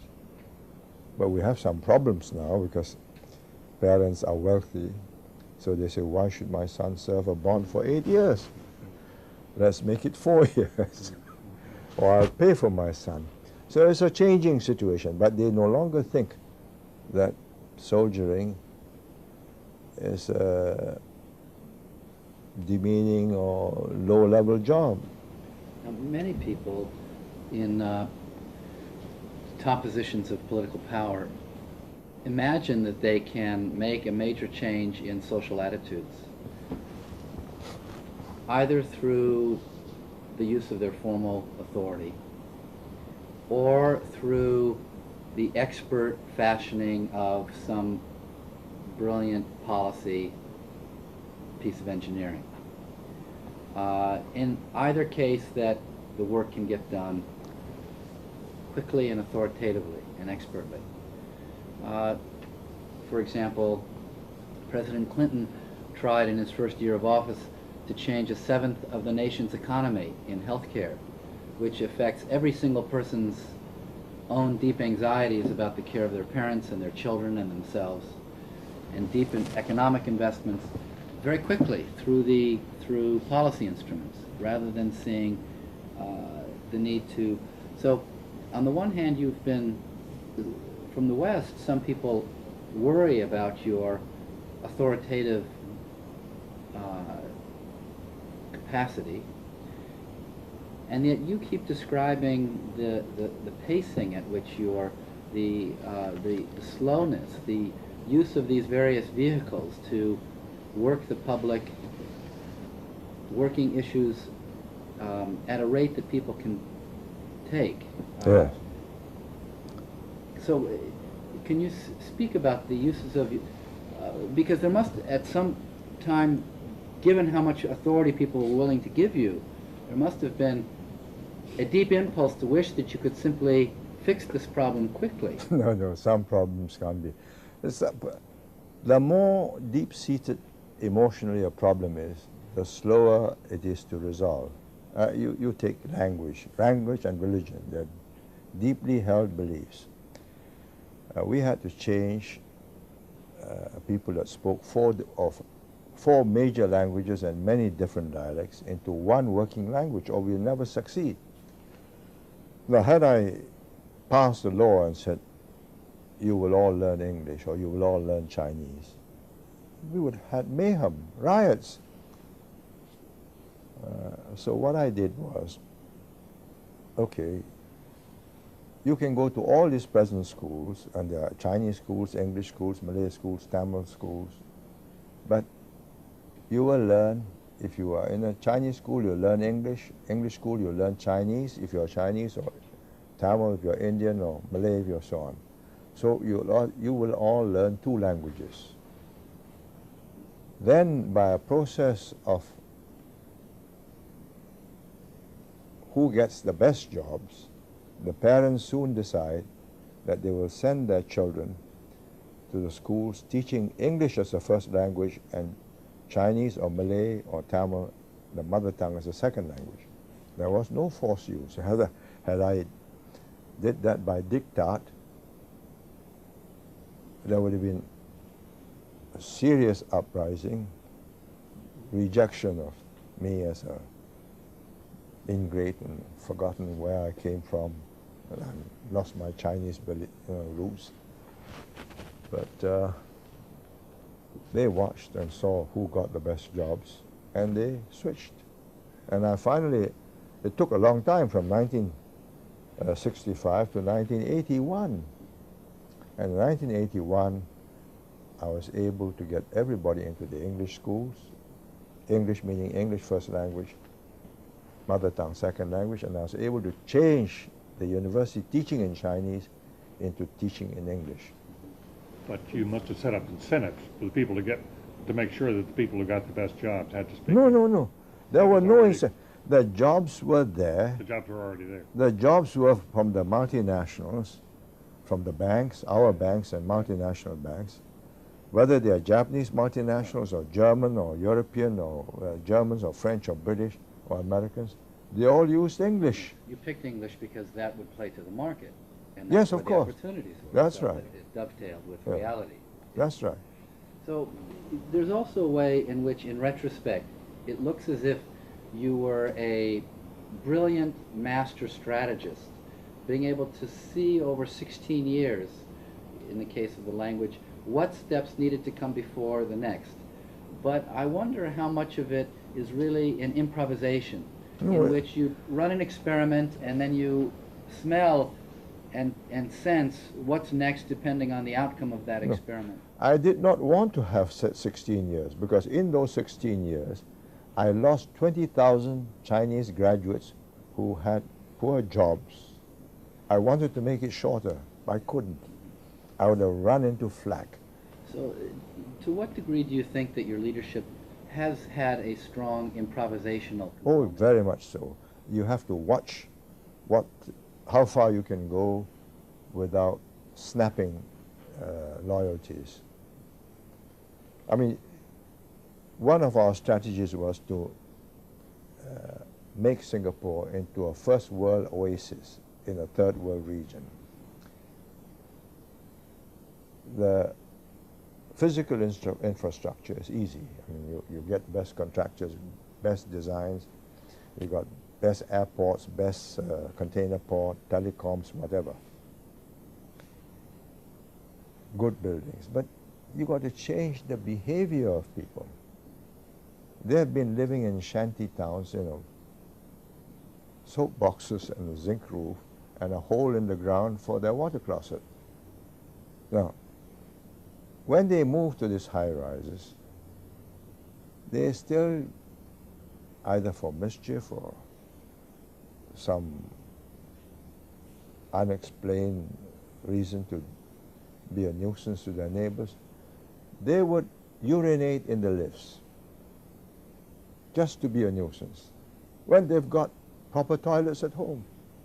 So we had to put traps so that when you urinate, the lift will stop and you're trapped inside. So we'll catch you and we'll show you out. There's such an engineering... Yes. We have installed them. But let me add how clever they are. They open the lift door, they stay outside and pee into the lift. And it stops, but there's nobody inside. So we installed a camera that would catch the person outside. So it goes on. You tell me it's easy to change habits. I think it's not. But we were determined that they should behave in first world standards and not as if they still got a hole in the ground. I'm not saying that it's all stopped, but it's much, very much less. That is a constant fight. Yeah, but you had to start with the vision. Oh, yes. Yeah. You had to have a sense of where you wanted to Yeah, go. and you got to sell that vision and say, look, if you want people to come here and park their families here, then you must have clean roads, green gardens, safe environment, good health, recreational, good schools, good hospitals, and good nurses in the hospitals. So this will get us there now. You can't carry on in the old way. Why some leaders are visionary, and many others are not. How can we help prepare people at the university level to become strategists, visionaries, to have that longer view? Well, it depends on what is it that motivates them. What do they want to be? I mean, I take this present generation, you know, the preoccupation with wealth. They open Fortune 500, all the billionaires. They open Forbes, they say, oh, so many multi-billionaires. So many dot-com chaps have made billions out of nothing. They're just completely swept away by all this. So we've got young administrative officers who've served 6, 7 years. Says, can I take no pay leave? Whilst the dot-com companies are hot, I want to try. And we have said, okay, go try. The motivations are different. If I were now 20 years old, I might be joining the dot-com venture capitalist. Particularly being a mischievous sort. Yeah, and I probably make $1 million or $2 million. I'm not sure that I'll be wanting to do this job, but it so happened that I was born in that period, went through that kind of a life, and started questioning, why are these chaps doing this to me, and what right have they? And that, I don't know, tempered, fused something in me and the group of us, and we became different. But the problem now is you say, right, give them a vision. How? Well, I've given the second generation that I have brought into office as much of a transfer of data, historic perspective, so that they understand the responsibility is now with them. And as I wrote in my epilogue, the fact that we have succeeded in the last 35 years does not mean we're going to succeed in the next 35 years. The fact that these things were done that way and succeeded does not mean it will be done the same way. You got to start thinking, you got to start adjusting, you got to make use of new technology, new methods, seize new opportunities. But I think what I have succeeded in doing, what my colleagues and I have succeeded working with them for the last 15, 20 years, is that they have that sense of trusteeship that if they give up, then 4 million people will just come to nothing. They'll be lost within 5 years, 10 years. So they got to hold this place together, make it work, keep on recruiting good people, seizing good opportunities, change course when necessary, and seek success where success can be found. Well, what is the new vision of Singapore? What would the new vision be? And how will somebody come up with it? I don't think that's my job now. I did not foresee this present Singapore when I started in 1965. It's the result of so many factors, changes in technology that makes that has shrunk oceans. You can just take an airplane ticket like you take a bus ticket. Could I have foreseen that from a backwater we now have 5-star hotels that will serve you food from anywhere in the world, because we have airlines coming in from 80 cities around the world every day. You can have Texas steak, you can have California in 1965. It's the result of so many factors, changes in technology that makes, that has shrunk oceans. You can just take an airplane ticket like you take a bus ticket.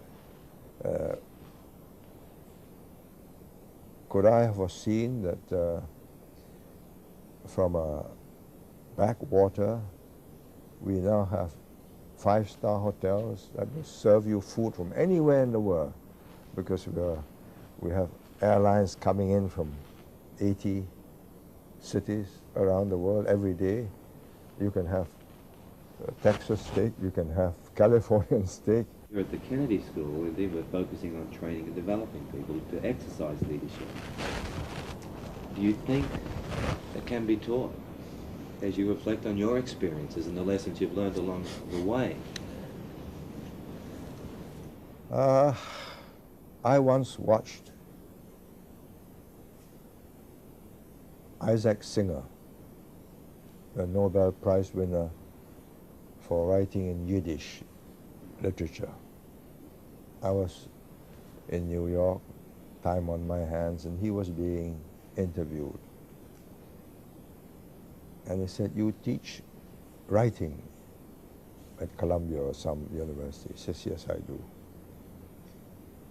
"Can you make a writer write great literature?" He paused, he looked at the interviewer and says, "If he has the writer in him, I will make him a good writer in a shorter time." So if you ask me, can you make a leader of anybody? I don't think so. He must have some of the ingredients. He must have that high energy level. He must have the ability to project himself, his ideas. He must have the desire almost instinctively to say, look, let's do something better. Of wanting to do something for his fellow men and not just for himself and his family. You can't teach those things. He's either got it or he hasn't got it. But if he's got that, then you can save him a lot of trouble. So look, don't do that. Do it this way. I tell you that if you do that, you're going to waste a lot of time. And that's what I did with the team that we recruited. And you fashioned for yourself your own private tutorial, didn't you? In flying around the world and learning the lessons that had been to be captured from the failed experiments of some of your comrades in the decolonized period. Absolutely crucial. Let somebody else pay for the lesson. If you are stupid enough to go and do exactly what he's done and you're paying for it, then you're losing your opportunities. I just go watch and say, oh, that's a no-no. So how important is the travel portion of learning? Very much so. It seems like it's critical to your whole life. Absolutely. I'll give you this example. It's better now. I can judge the state of an economy of a country by the state of the guest house. Yes, by the state of the guest house.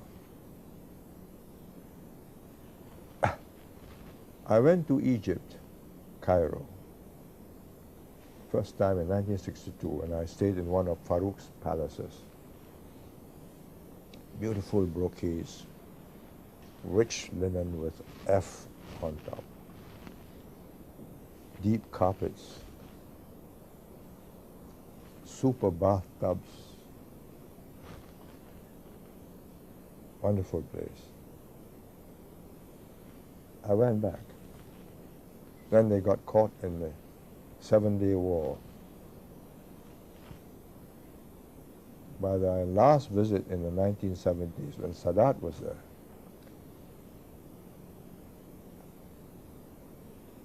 the linen had gone and there's cotton. The curtains had also been in a state of disrepair. And when you flush the toilet, instead of going down that way, it came up this way. Oh my, that's Well, yeah. I have not been back, so I'm quite sure that now with development things have improved. But I don't have to go out. So when I started, in the days before we had hotels, I told our controller of the household, I said, before the guest comes in, you better stay there. Make sure that every closet works, that the air conditioning works, that if it's too cold, you can adjust it to make it warm or whatever, and that nothing breaks down. Because they're going to judge us and invest or not invest depending on how they see we run this place.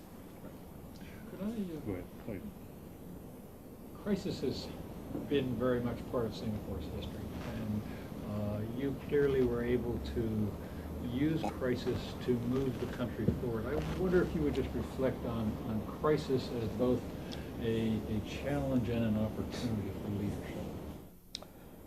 Well, it is, because a crisis puts a whole people on tenterhooks. I mean, when the British said in January 68, we've just become independent in 65, and we were worried, how do we defend ourselves? When were the British leaving? We wanted them to stay as long as possible.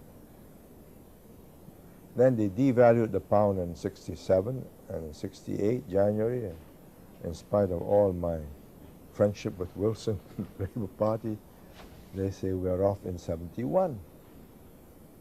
So unions who worked for the British were going to be disbanded. So you have a sense of crisis. So that gave us a chance to say, look, let's retrain. Let's get new jobs. Let's convert all these engineering workshops to civilian workshops. Let's get this naval base, shipyard, dockyard, and make it a civilian dockyard. So we went into negotiations with the British, and I had a very good officer, my former finance minister, Hon Swee Sen. Put him in charge. He dealt with the British. British were, I suppose, guilt-ridden because they let us down. And they handed us the dockyard. Before they were ready to leave in 71, gave it to us in 68. We brought in Swan Hunters, a British dockyard, to recast it as a civilian dockyard. And today it's one of the successful shipyards of the world. And REME workshops, electrical workshops and so on, first we used the buildings that were there and made them into temporary factories for making shoes, garments, whatever. Now they've been demolished, rebuilt, high-rise factories, and Hewlett-Packard, Texas Instruments, you name them, they're there. You can galvanize people easier when they are in a state of fright. One of the dispositions we try to teach our students is to be able to face failure every day so that they can learn from their tactical errors, even how they had a conversation, that they spoke with this person in front of that they failed to be articulate about this, so that then they can take corrective action the next day. Now, it would be very helpful to have our students know something about some of the failures that you experienced. They might be tactical failures, ways in which you regret that you handled the situation this way. Perhaps you were more fearful than you needed to be, or failed to take into account this stakeholder and their interests, and then stepped on a booby trap unwittingly. But something about how you would analyze some of the mistakes that you've made, and then how you tried to take corrective action. Oh, so many mistakes. We start off with, say, the equipment we bought when the British were leaving. Some they gave us, like the dockyard, it couldn't be moved. Then they had Bloodhound missiles, 50 Bloodhound missiles. They will shoot aircraft down at 50,000 feet. It was going for cheap, because otherwise they got to bring them home. Should we buy them? My defense minister, Go Keng Swee, who was finance minister, was a very able man. I made him defense minister. He says the chances are they're going to come in low and bomb us from a very low height. We need something that will get them at 3,000 feet. I thought it over. I said, okay, we buy that. But we also buy this 50,000 feet Bloodhounds. I wanted to do it for two reasons. One, I wanted to keep the links with the British and get them to stay for as long as possible. Two, it was going for cheap, so why not keep it? And my potential enemies may not know that these things are not effective against low-flying aircraft. Anyway, they look very formidable, bristling away. But that was a mistake. We lost money there for no rhyme or reason, refurbished it. I think we should have just bought the Rapiers and later on the IHawk, which we bought. And now we've got the improved IHawk. How about in the politics of it, in the management of people, and the management of... most of my mistakes were made in an eagerness to overcome difficulties. We had a nice harbor. There was a vacant land beside the harbor, our main harbor. And a Japanese oil company said, we'll build a refinery there if you'll give us that site, because it's very convenient. They can sell diesel to the ships there. My harbor people absolutely opposed it because it's a fire hazard.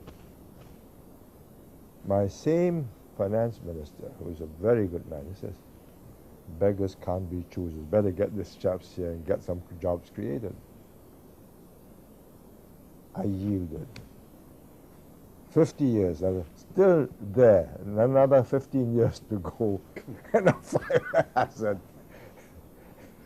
It's a mistake. Yeah. We should have had more confidence and say, no, you go there. And they might have gone there. That one fellow, what does a leader do when he realizes he has made a mistake? How do you then get out of it? What's the best way to deal with it then? Write it off as quickly as you can. Cut your losses. Yeah, cut your losses. Acknowledge the mistake. Yeah, surely. We went and made bottles. We went to a glass industry. But to make good glass, you need good silica sand. We don't have silica sand. Somebody should have told us that. But the people who wanted to sell us the machinery said, oh, you've got enough sand. After that, we had to buy silica sand. That increased the cost. So we cut it and say, sell it. You relied heavily upon lieutenants, as you talked about, your trusted lieutenants. When the mistake is made, who accepts responsibility? I do. You do. Because I appointed him and I gave him authority. So it's my mistake. But if he makes too many mistakes, then I change him. But you publicly take Oh, responsibility. yes, of course. I mean, the buck stops with me. Otherwise, I'm not the boss. Could I link what with this conversation to the earlier conversation about context and ask you about Singapore's experience in Suzhou, which you called a chastening experience in your memoirs. If you would reflect on that, the attempt to transfer Singapore's experience into a very different culture, and what you might do differently if you were doing it again, or if you would even consider it again. Well, it was difficult to have avoided the mistake, because Suzhou was such an attractive place. It was run down when we saw it, but it could have been revived and made into a Venice again. You know, canals, beautiful gardens.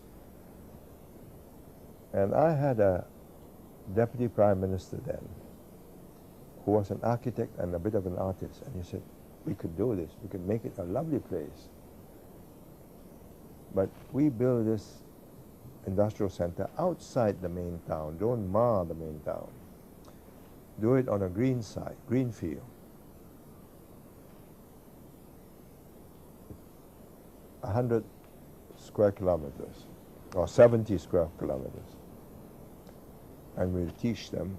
It wasn't a financially profitable job. There were two aspects to it. One was business, where our developers will go in, build factories, and get investors to operate in these factories and invest. The other was a G2G technical assistance. How to run a successful industrial township, complete with housing, shops, markets, schools, etc. Greenfield, because they came, they saw our industrial site, they were attracted by it. And we reached agreement at the very top. And they were extremely, and they sent teams of people to study us. And they said, okay, we want your management, we want your planning, we want your labor management. We don't want your politics. And that's fine. The idea was they would learn how to run it straight. No favoritism, no underhand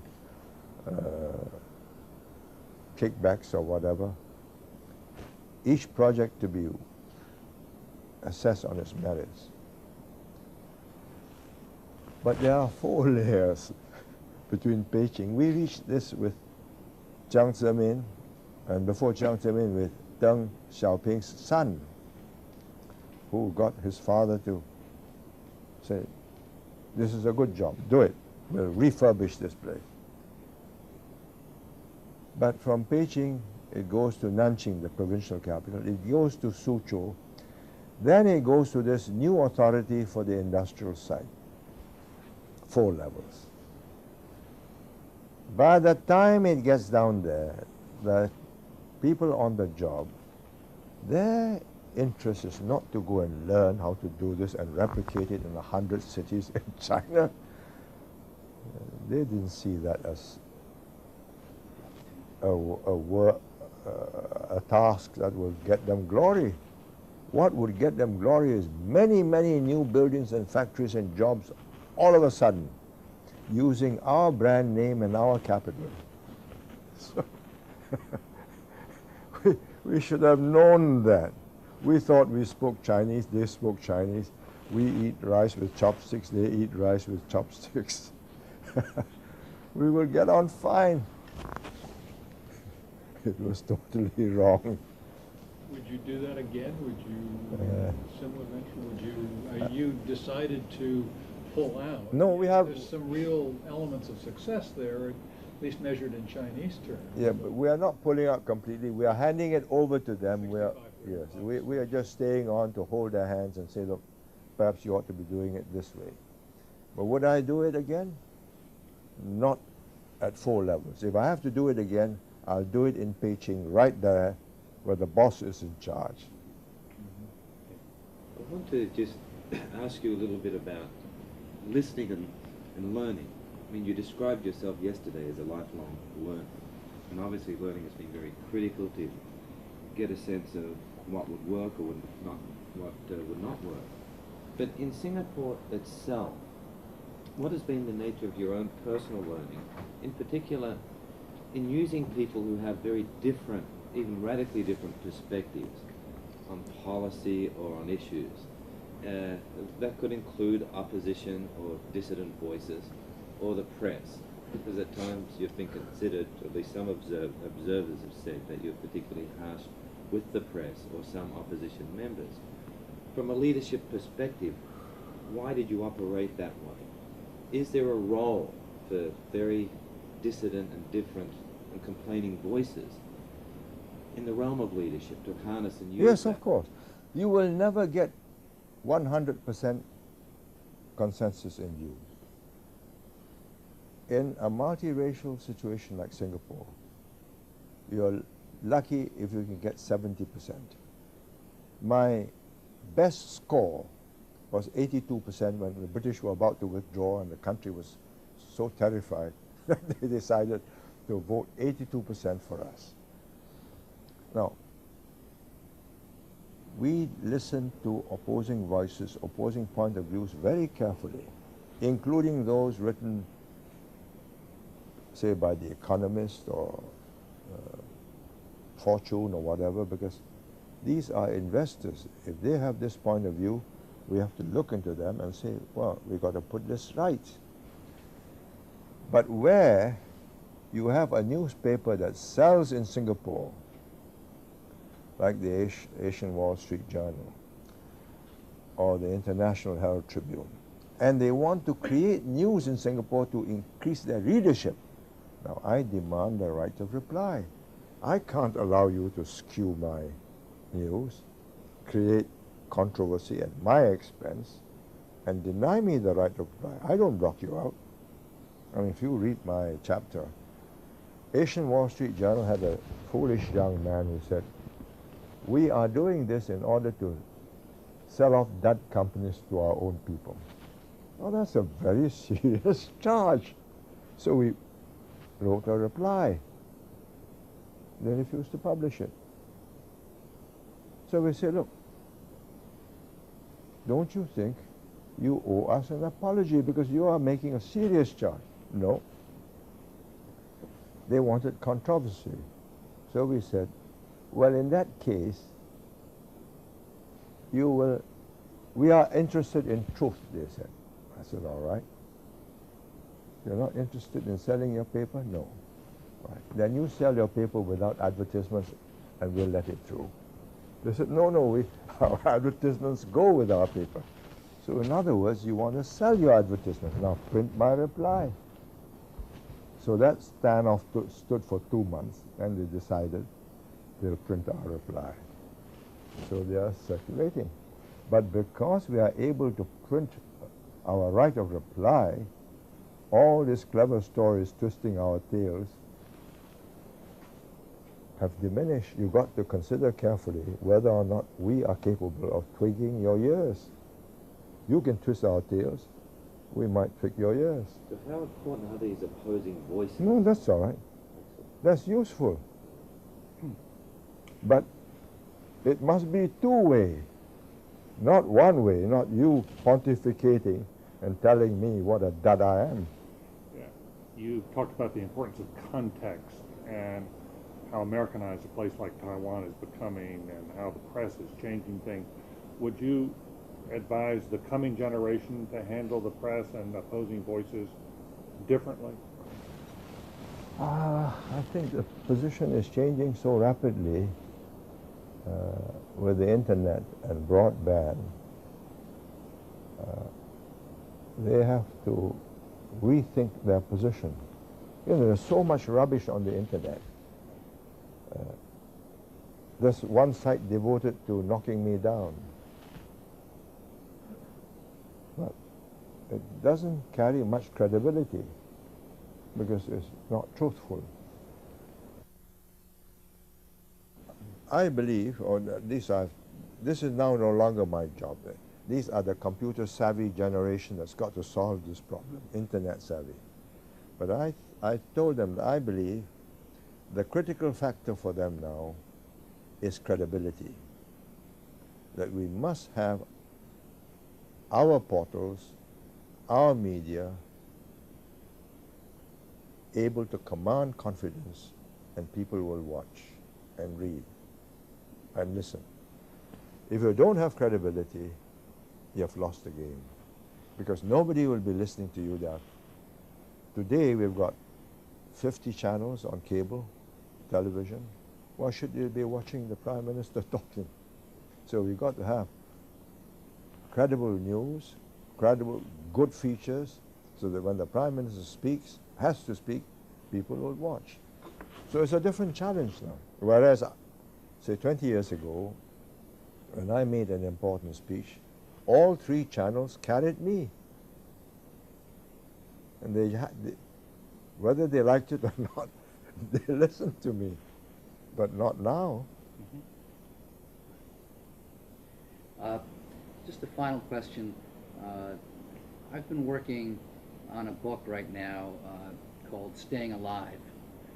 And it's about what to do when you're attacked or marginalized as a leader. One of the aspects that intrigued me has to do with the management of despair. Because there are moments when one inevitably feels that despairing, and it would be helpful to know, for example, you and David were joking at the very beginning about playing golf, but some people don't take time for themselves.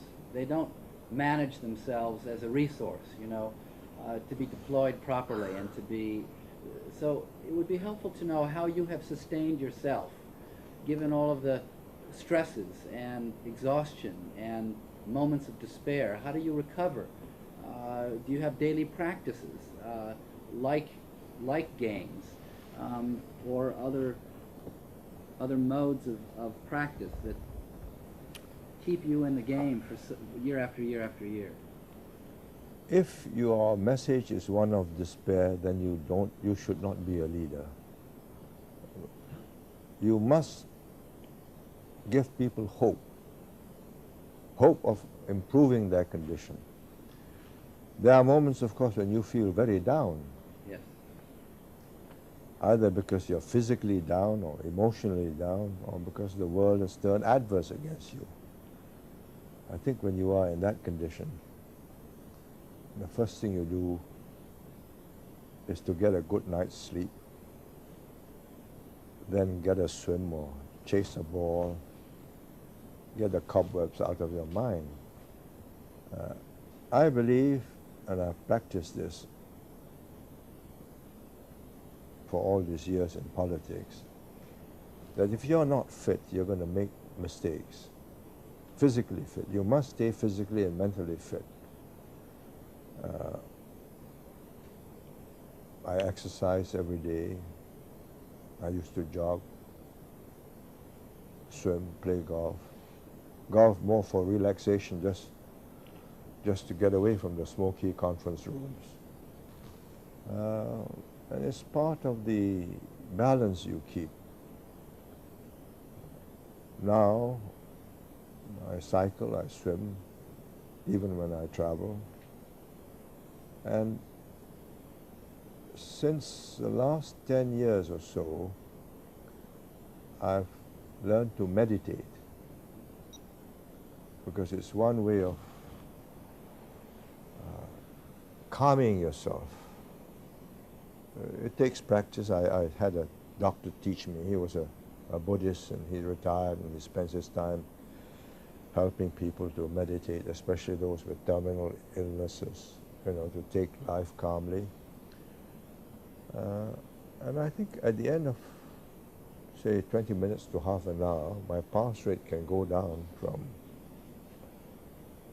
100 to about 60. I mean, you can feel yourself subside. Yes. I mean, you still your mind, you empty your mind. Then rested, you resume quietly. You still got the same problems. Maybe you sleep on it, come back, look at it for a few days, and decide maybe there's a better way of solving it, or talk to some friends, get some ideas. But if you are not in good shape, you're going to make mistakes, and that's disastrous. How do you keep yourself mentally fit?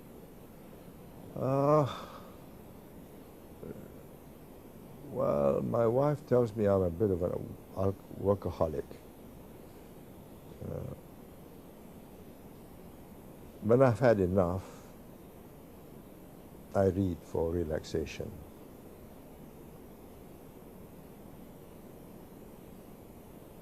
Because you can't just switch off and go to sleep. Or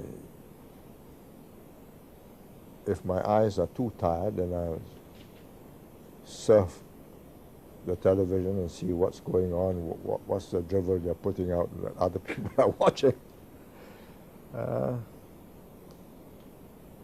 But I find reading is probably the best antidote. It takes you into a different world for a while. History? History, yes, but contemporary, what's happening? Why are these things happening? It's not my problem, I mean, but it's interesting to know that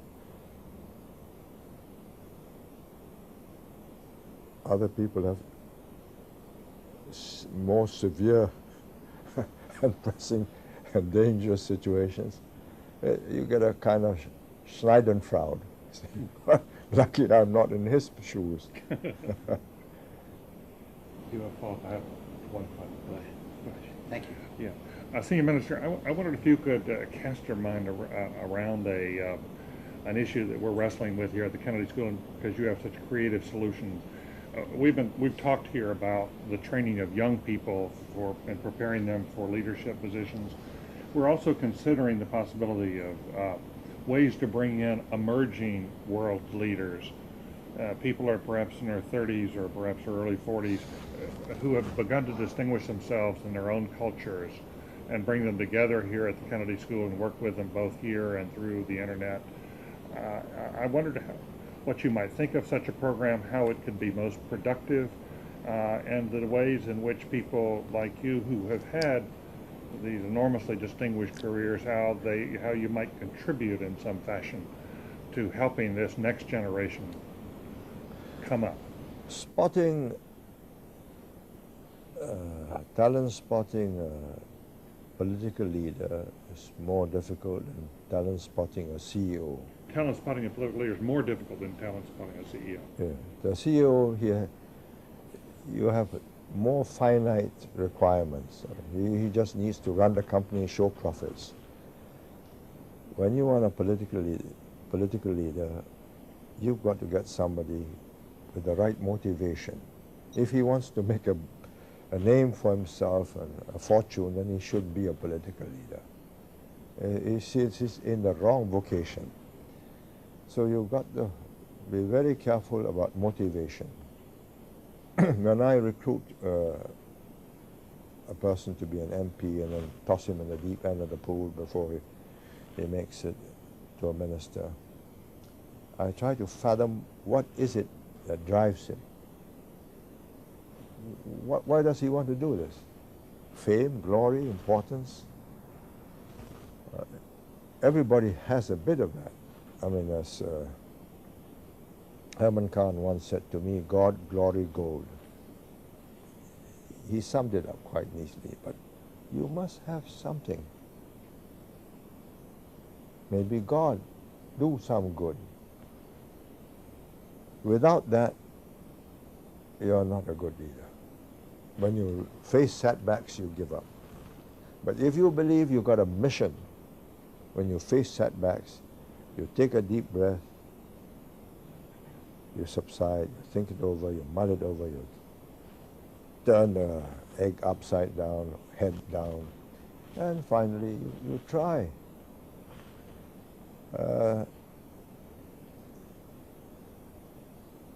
I couldn't have said that I could have picked those leaders when they were 18 or 19 or 20.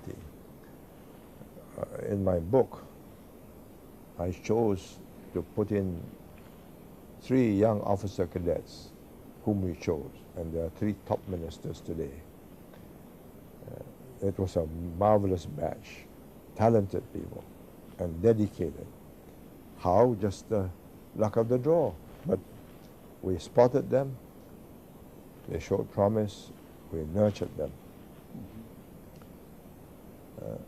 To spot them is easier when they are in their 30s than in their 20s. When they're in their 20s, they're a bit more frisky.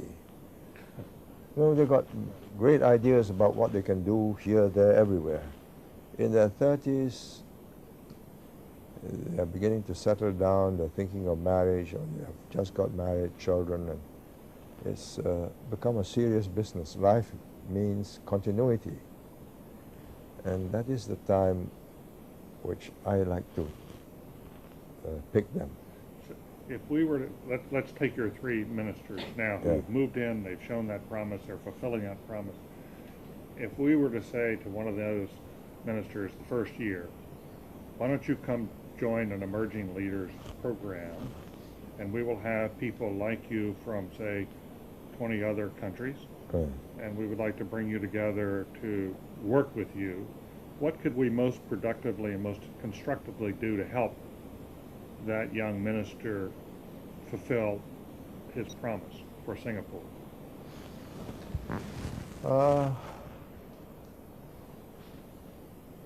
Depending on the field of interest,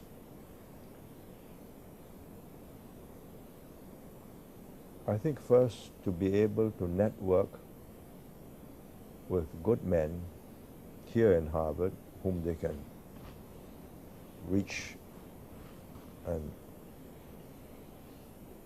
develop a relationship and get ideas from over the years. And 2, network with people who are likely to go into high places in their own countries and therefore have an easy relationship. Whether they're going to make good ministers or not, really depends on their motivation. I mean, if they just want to be important people, that's not going to be helpful. They must want to achieve something. And in the case of Singapore, it must be one to make this very vulnerable nation less vulnerable, and in spite of its vulnerabilities and the problems in the region, to ensure its continued prosperity and growth and a secure future for the people. You must have that as your major motivation. Otherwise you just pack up, make your million and settle in California or the Gold Coast in in Brisbane or whatever, and just sit back, enjoy the surf or the coral reefs and have a good life. You must have that drive. Without that drive, you can't do the job. If we were to establish such a program, would you be willing to meet with these young leaders from around? Once in a while, if I'm coming to this part of the world. Can we send them to you?